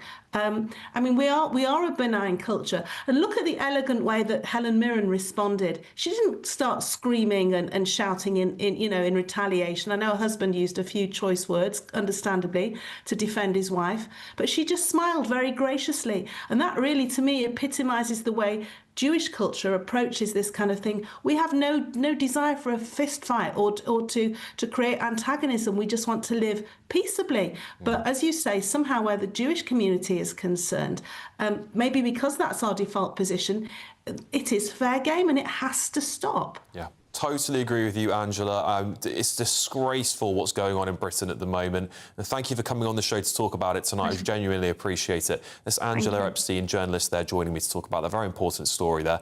In a statement on their website, the British Museum said this: following discussions with organisers and security partners, a joint decision was taken to postpone the event to a later date when it can take place in an environment that properly safeguards both the audience experience and the integrity of the programme itself. This decision was made to protect the event, not to diminish it. We will continue to support Jewish Culture Month and remain committed to providing a space where history, culture and scholarship can be openly, respectfully, without disruption explored. Coming up, of course, we've got all of tomorrow's newspaper front pages, and breaking on the front page of The Guardian, Labour plans a welfare shake-up as scale of youth jobs crisis is revealed. That's next. I forecast a perfect holiday in the sun. Weather looking good then? For sure, and no worries about our travel insurance. All Clear Travel Insurance sponsors GB News Travel Destinations Forecast. Hello there. Well, the hot weather's not just continuing across the UK, it's also continuing across western and central parts of Europe. Plenty of sunshine to go alongside that too. Temperatures widely in the high 20s, if not pushing into the low 30s across parts of Italy and many inland areas of Europe. Mostly dry with plenty of sunshine, though we could see the odd shower across parts of Italy and also Greece. The sunshine's here to stay over the weekend and into next week, alongside those high temperatures, widely pushing into the low 30s across Italy. All Clear Travel Insurance sponsors GB News Travel Destinations Forecast.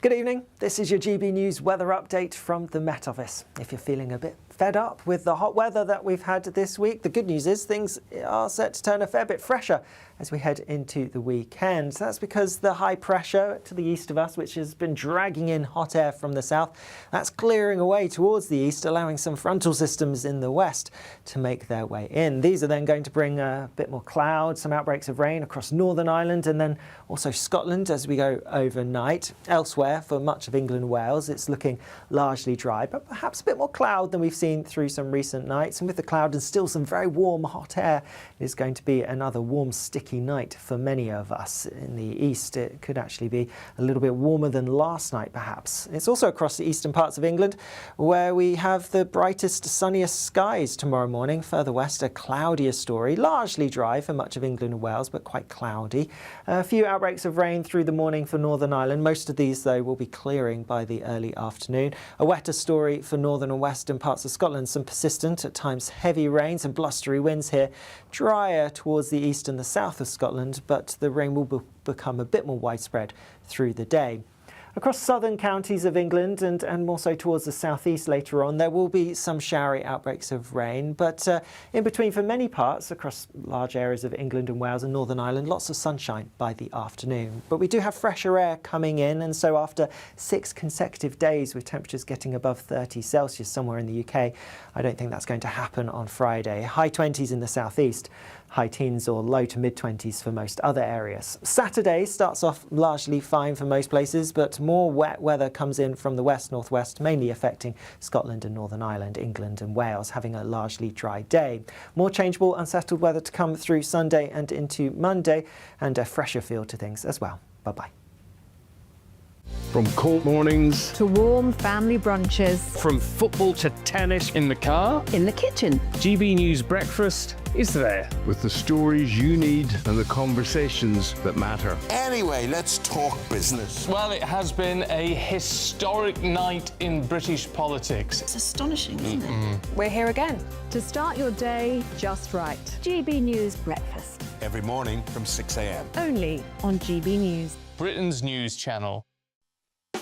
You want to know what's really going on in the corridors of power? Labour don't know what to do with you half the time, and that makes you quite lethal in the chamber. Get behind the headlines with Chopper's Political Podcast. Join me, Christopher Hope, as I sit down with the great and the good of British politics. We'll see where this ruling takes us. These are the stories shaping our nation. Chopper's Political Podcast, available now on all platforms. Listen in and stay ahead.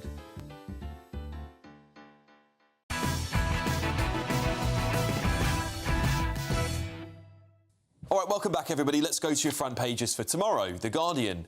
Labour plans welfare shake-up as scale of youth jobs crisis revealed. The Telegraph. Prostate screening set to be rationed. The Express. Jewish people don't feel safe on British streets. The Metro. Behind Spars, jailed drug gang who loved the high life. All right, look, let's start with The Guardian, if you don't mind. Labour's plans to a welfare shake-up as scale of youth jobs crisis revealed.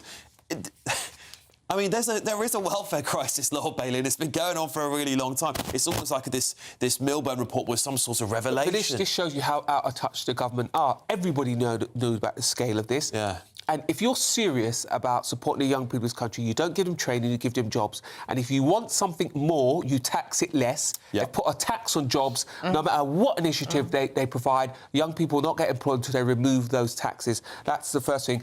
and they backed away from the shake-up of welfare, so they're not going to lean into it now. We have a Prime Minister who has absolutely no authority, so how's he going to do that? And he was the one who talked about people being trapped on welfare. He has destroyed a generation by trapping them in the welfare trap. Yeah, Matthew, because Lord Bailey's right, isn't he? You tried welfare reform before, but the Prime Minister's political capital is at nil point, maybe minus. Quite frankly. I think the Labour has a good track record over the years of welfare reform. I think the Blair government did a lot of it, which is why you've seen Blair expressing his frustrations. There was a lot of welfare to work, and there were real success stories.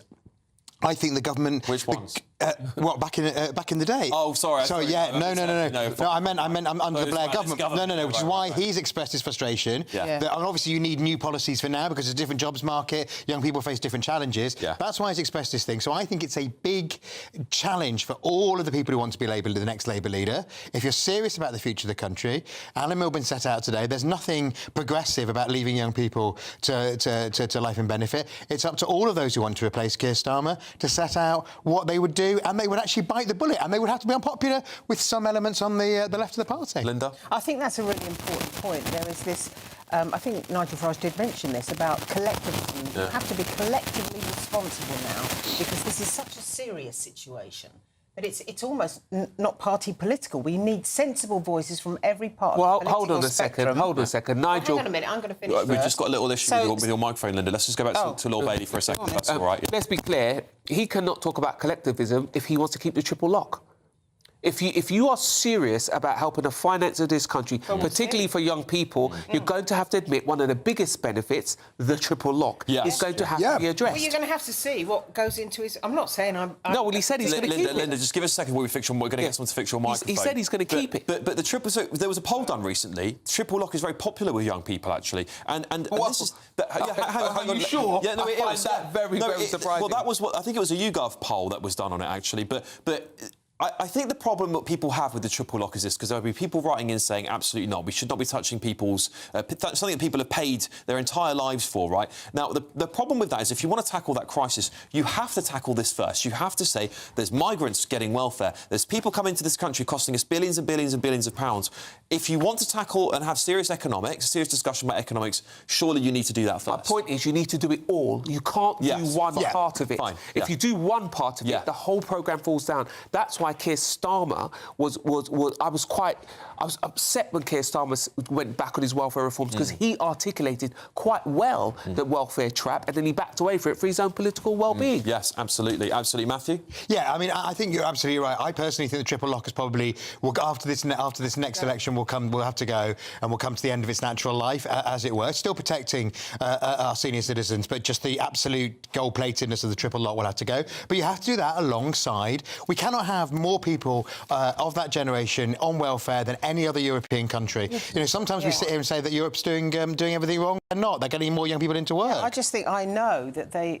I don't think anyone in their right minds is going to abandon the triple lock before the next election because they know it's going to lose so many votes. But the fact is we have to accept that it's not feasible going beyond that point. It really isn't. I know that I'm not going to get my state pension, by the way. I have come to... Even Sean and I aren't, and we're very old. You might. But I do think that you're right. If you're going to do it, you need to tell the British public why you're going to do it and what it's going to save people and how you're going to give them the money back that they might have paid. You need to reward them. How you're going to... Yes, you need to reward them mental health is very real, but we reward people for very low level mental health. So it's been... People are developing that. They're leaning into it because it pays for them. If we're going to take these things away from the public, we have to give something back. All I'm saying about triple lock, I don't want to remove it with glee, but in order to give us a flexibility to do our finances, we have to attack everything, and the triple lock is part of that. Yeah, and as long as you explain it carefully to people and you say, look, we are... Because there are plenty of grandparents in this country who are worried about their children and their grandchildren. If you explain to them that this is going to happen, but in fact the next generation down and the generation after that will be the beneficiaries, you're going to have to bite the bullet and get on with this, I think we will be successful. The problem is no one communicates anything. Absolutely. It's an honest conversation. And that's what didn't happen over the winter fuel allowance, where actually the government probably ended up in the right place, taking it away from higher rate tax, the richer pensioners. But they only ended up in the right place. Absolutely, they only ended up there. They didn't have that conversation. Look, there's a story here on the front page of the Telegraph. I have to get to it, right, because it's hilarious in some ways. Nicola Sturgeon, she said, it's been the worst week of my life.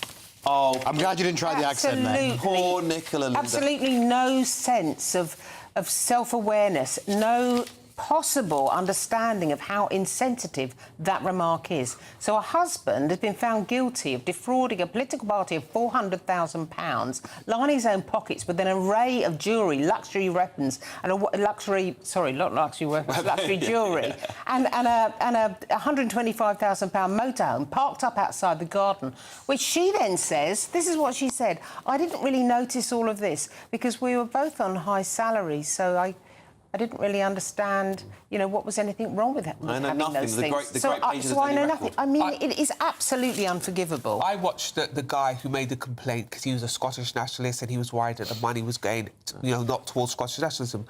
And at the bottom of this story is poor people, small people who gave their money over to a political party. There's two important things here. Firstly, it makes all politics or all politicians look bad. Yeah. But secondly, it robs the public of power. Yeah. Those people, I don't agree with Scottish nationalism, but I do agree with their right to campaign it and bring it to... and donate. Yeah, and donate. And that's what Nicola Sturgeon's... Absolutely. And people, as you say, Sean, people lose faith in our politics. People feel that their £5 or £10 or £15 isn't going to go to pay for leaflets. It's paying for... The thing that got me was the luxury pencil sharpener. Oh, I which saw really that. got me. Which would pay for, leaflets for a ward, was in fact go on a luxury pencil sharpener. It's got the whiff of Marie Antoinette about it, it really does, actually. Let them have sharp pencils. Their own pencils. It was a salt check. I saw a thing that said their salt and pepper check was £2,300. My pencil sharpener cost 50p in a notable high street discount store. The entire thing is absolutely beyond belief. The Jaguar SUV, the luxury ladder. I didn't know you could buy luxury ladders. All of that pales the damage it has done to Nicola Sturgeon herself. Lots of people, in their opinion, they're quite perplexed that she's saying she didn't know. That's their opinion. That's an opinion a person could have. But I think it's damaged Nicola Sturgeon. Any legacy she's had, wiped out. I have to say, the BBC Radio did a fantastic little thing where they read out the list, but like in the Generation Game, those of us of a certain age can remember where they did it, where it was just on the conveyor belt, but absolutely deadpan. So it was just, which I thought was the highlight of my week so Any far. cuddly toys? No, almost. They'd be luxury if they were. Well, Nicola Sturgeon has said this: I want to reiterate that I had no knowledge or suspicion whatsoever that personal items had been purchased using S&P funds. I was cleared of any wrongdoing after a lengthy and thorough investigation. In relation to many of the items in question, for example, expensive watches and games consoles, I was not aware of having been purchased at all. There you have it. Coming up, breaking news on the front page of The Times. Burnham backs state control in a blast at Tony Blair. It's all kicking off, isn't it, inside Labour? It's all imploding. That's coming up next. As soon as it hits 11 and the headlines come in... The Late Edition brings you the breaking news from all the front pages. Because the news is going to happen. So get a head start today. Patrick Christie's tonight, Late Edition. Alex Armstrong tonight, Late Edition. From 11 o'clock every night. Only on GB News, the People's Channel, Britain's news channel. Martin Daubney, weekdays from 3 p.m. Colin, it's always an absolute pleasure to have you on the show. And of course, you're wearing your full Chelsea pensioner regalia. It's a resplendent sight. Colin Thackeray, 2/3 of young people don't even know what VE Day is. You know what it is. You lived through it. Tell the nation how important it is and your memories of that beautiful day. Well, extremely important to remember and to continue to remember. It means, obviously, victory in Europe. And it was a great day because everybody was happy and, we all lived through 5 years of war. And it was a smashing time. And I'd rather hope that people will continue to do so. Do you think the problem now, Colin, is we've got a younger generation who are taught badly, and they're taught often to be ashamed of British history. We talk about slavery, the evils of empire, yet we don't celebrate the genuine heroism of V-Day and people like yourself. Yeah, it's a shame. 2 years ago, we were in Korea. We went across for a revisit, and I hadn't seen the place for 70 years. And it was extraordinary. The place was built up and the people were marvellous. And every child knows exactly when the war was there, what we were there for, and we were told, I was told by a 9-year-old, it never occurred to me, that look, if you didn't come, we would be living the same as North Korea. That's a shame, isn't it? GB News, the People's Channel. Britain deserves a newsroom that puts the facts and your voice first. Well, and that's what you get on GB News. Lively debates, lively conversation. And we're not afraid to hold power to account. And each other. So join me, Andrew Pierce. And me, Miriam Gates, for Britain's Newsroom, weekdays from 9:30 on GB News. Join me, Nana Akwe, for an informative, interactive news programme with a difference. It's fun. No, he didn't say that, Dave. I'm so surprised. I think there's an element of truth to that. Join me from 3 p.m. every weekend, only on GB News, Britain's news channel.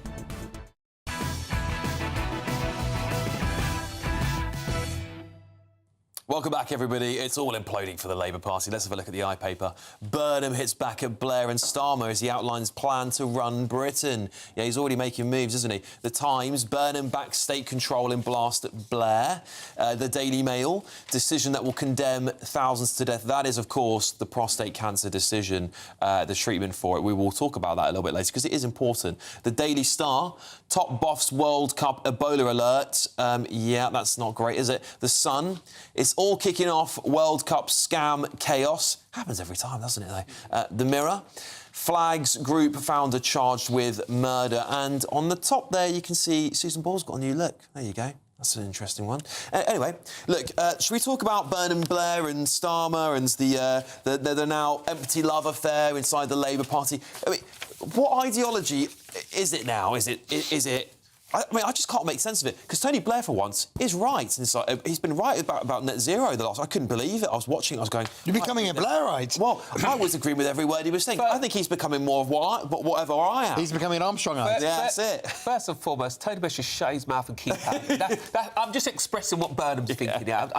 Burnham's saying, why don't you just keep out of it, Tony? That's the first thing. Secondly, it sounds to me that Burnham's just going to continue Starmer's package. Well, yeah. Starmer has been very authoritarian, very centralist. He could get worse, I accept that, but it just seems like he's going to continue that. What I would want to hear from Burnham, particularly if I was a Labour Party member, I am not, is what you're going to do new. Come on, Sean, cross that floor. What are you going to do different? Don't just get in here and do what he did. Yeah. He failed. Do something new. Yeah. Well, Matthew, this is the thing, isn't it? Because your party's sort of at war with itself. It's just where the Tories were at the end of their 14-year reign. You've only managed to do it in less than 2 years. Congratulations. I know it's been a very long 2 years for me. I can tell you, it feels a lot longer since we were all in the darts club on election night. An unforgettable evening. I have to say, I think that what sort of doesn't depress me about this, that slightly cheers me, is that this is actually a debate about ideas. It is a debate about policy. It's about whether or not we should have net zero. When you're in opposition. Well, I think there was an argument about that. I think one thing that happened in British politics, which is really weird, is you had COVID, you had the Boris bounce, Boris was walking on water, and then suddenly... And therefore, you didn't have that kind of debate. It all became really about Boris the cake. Is there an alternative? Starmer looked, safe pair of hands, bang. Yeah. And we had the loveless majority. Yeah. And what you didn't have in the country, never mind within the Labour Party, is really a big debate about the future direction. Yeah. It just became about whether you want a safe pair of hands or not. And now we're having the policy debate. I agree, it should have been better earlier. Yeah, but you can couch it in terms of we're having the policy debate live in real time. But actually... what should have happened is that Keir Starmer should at least have had the framework for a vision and therefore a strategy. Totally. A little bit earlier in the game. People thought safe pair of hands. You remember the Ming vase strategy? Yes. If you're going to carry the Ming vase, at least you know the direction that you're carrying the Ming vase in. And I think what's disappointed people. I mean, he's launched Starmer's launched this. Never mind Burnham has launched this attack today on Blair and said defence of his own record with more of the same rhetoric. Yeah. And that appears about as tone deaf as Nicola Sturgeon in terms of not realising that people are unhappy. He should not have responded to the Tony Blair interview. But he can't actually. Is it popular to slam Blair? Is he actually being quite smart and go? Because I mean, I think you're right, Lord Bailey. I think most people think, do you know what, Tony, your time was up, mate. Just be quiet. Yeah, they think that in a brief and truncated way. Shut up, Tony. You're yesterday's man. But actually, I think the smart thing to do from a comms perspective is to ignore that interview. Because you're now the Prime Minister and he's not. You're the Prime Minister. We go on. And as for the policy debate, Keir Starmer had no policies then and he has none now. And that gives Burnham a real clear run at it. He can say his ideas are not in opposition to anything. The only person with any ideas has been Kemi. She was roundly told off for having her policy debate. Turns out she did the right thing, and here we are. And Burnham should take this opportunity to lay out his wares, regardless of what Tony Blair or Keir Starmer Burnham will be even trying if to... he's U-turned, 6 times in the past 2 weeks, perhaps? Burnham. Yeah, but Burnham will also be trying to adjust himself from Blair to try and get in with voters who may be tempted to the left, people like the Greens nationally. And what he doesn't remember is, of course, that Burnham voted for the Iraq War. He was a massive Blairite, and in 2010 he was the most Blairite candidate in the leadership election, more Blairite than Neville Miliband. I voted for him. What Burnham has to do, first off, is get on the side of the voters in Makerfield, because he can't do anything unless he's done that. I said... I'll stay away from by-elections. The people of Makerfield have a very important decision to make. Yeah. Well, can you all please be quiet about something that isn't meant to be happening while we're on live television? Right. Well, look, talking of that, though, because, look, I guess the other story that we will touch on, because we did speak about it at the top of 10 o'clock tonight, is also on the front page of the Daily Mail, which is the way police treated Henry Novak. This guy, is so tragic, died thinking he was a racist, basically. This is what the police allowed to happen. In handcuffs, bleeding out on the floor. Just shocking. I have to say, I'm furious about it, Linda. Do you know what? It's also a tale of two mothers.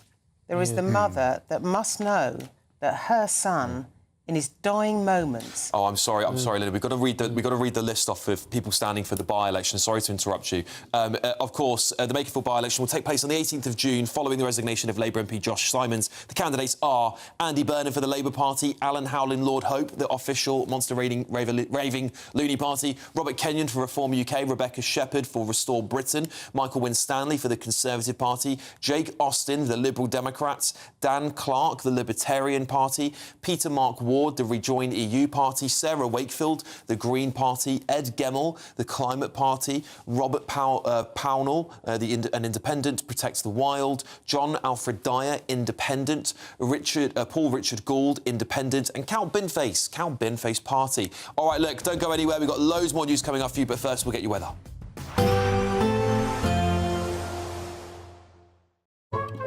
Today's outlook: cool, calm and completely horizontal. Boxed Aircon sponsors the weather on GB News. Good evening. This is your GB News weather update from the Met Office. If you're feeling a bit fed up with the hot weather that we've had this week, the good news is things are set to turn a fair bit fresher as we head into the weekend. That's because the high pressure to the east of us, which has been dragging in hot air from the south, that's clearing away towards the east, allowing some frontal systems in the west to make their way in. These are then going to bring a bit more cloud, some outbreaks of rain across Northern Ireland and then also Scotland as we go overnight. Elsewhere, for much of England and Wales, it's looking largely dry, but perhaps a bit more cloud than we've seen through some recent nights. And with the cloud and still some very warm, hot air, it is going to be another warm, sticky night for many of us. In the east, it could actually be a little bit warmer than last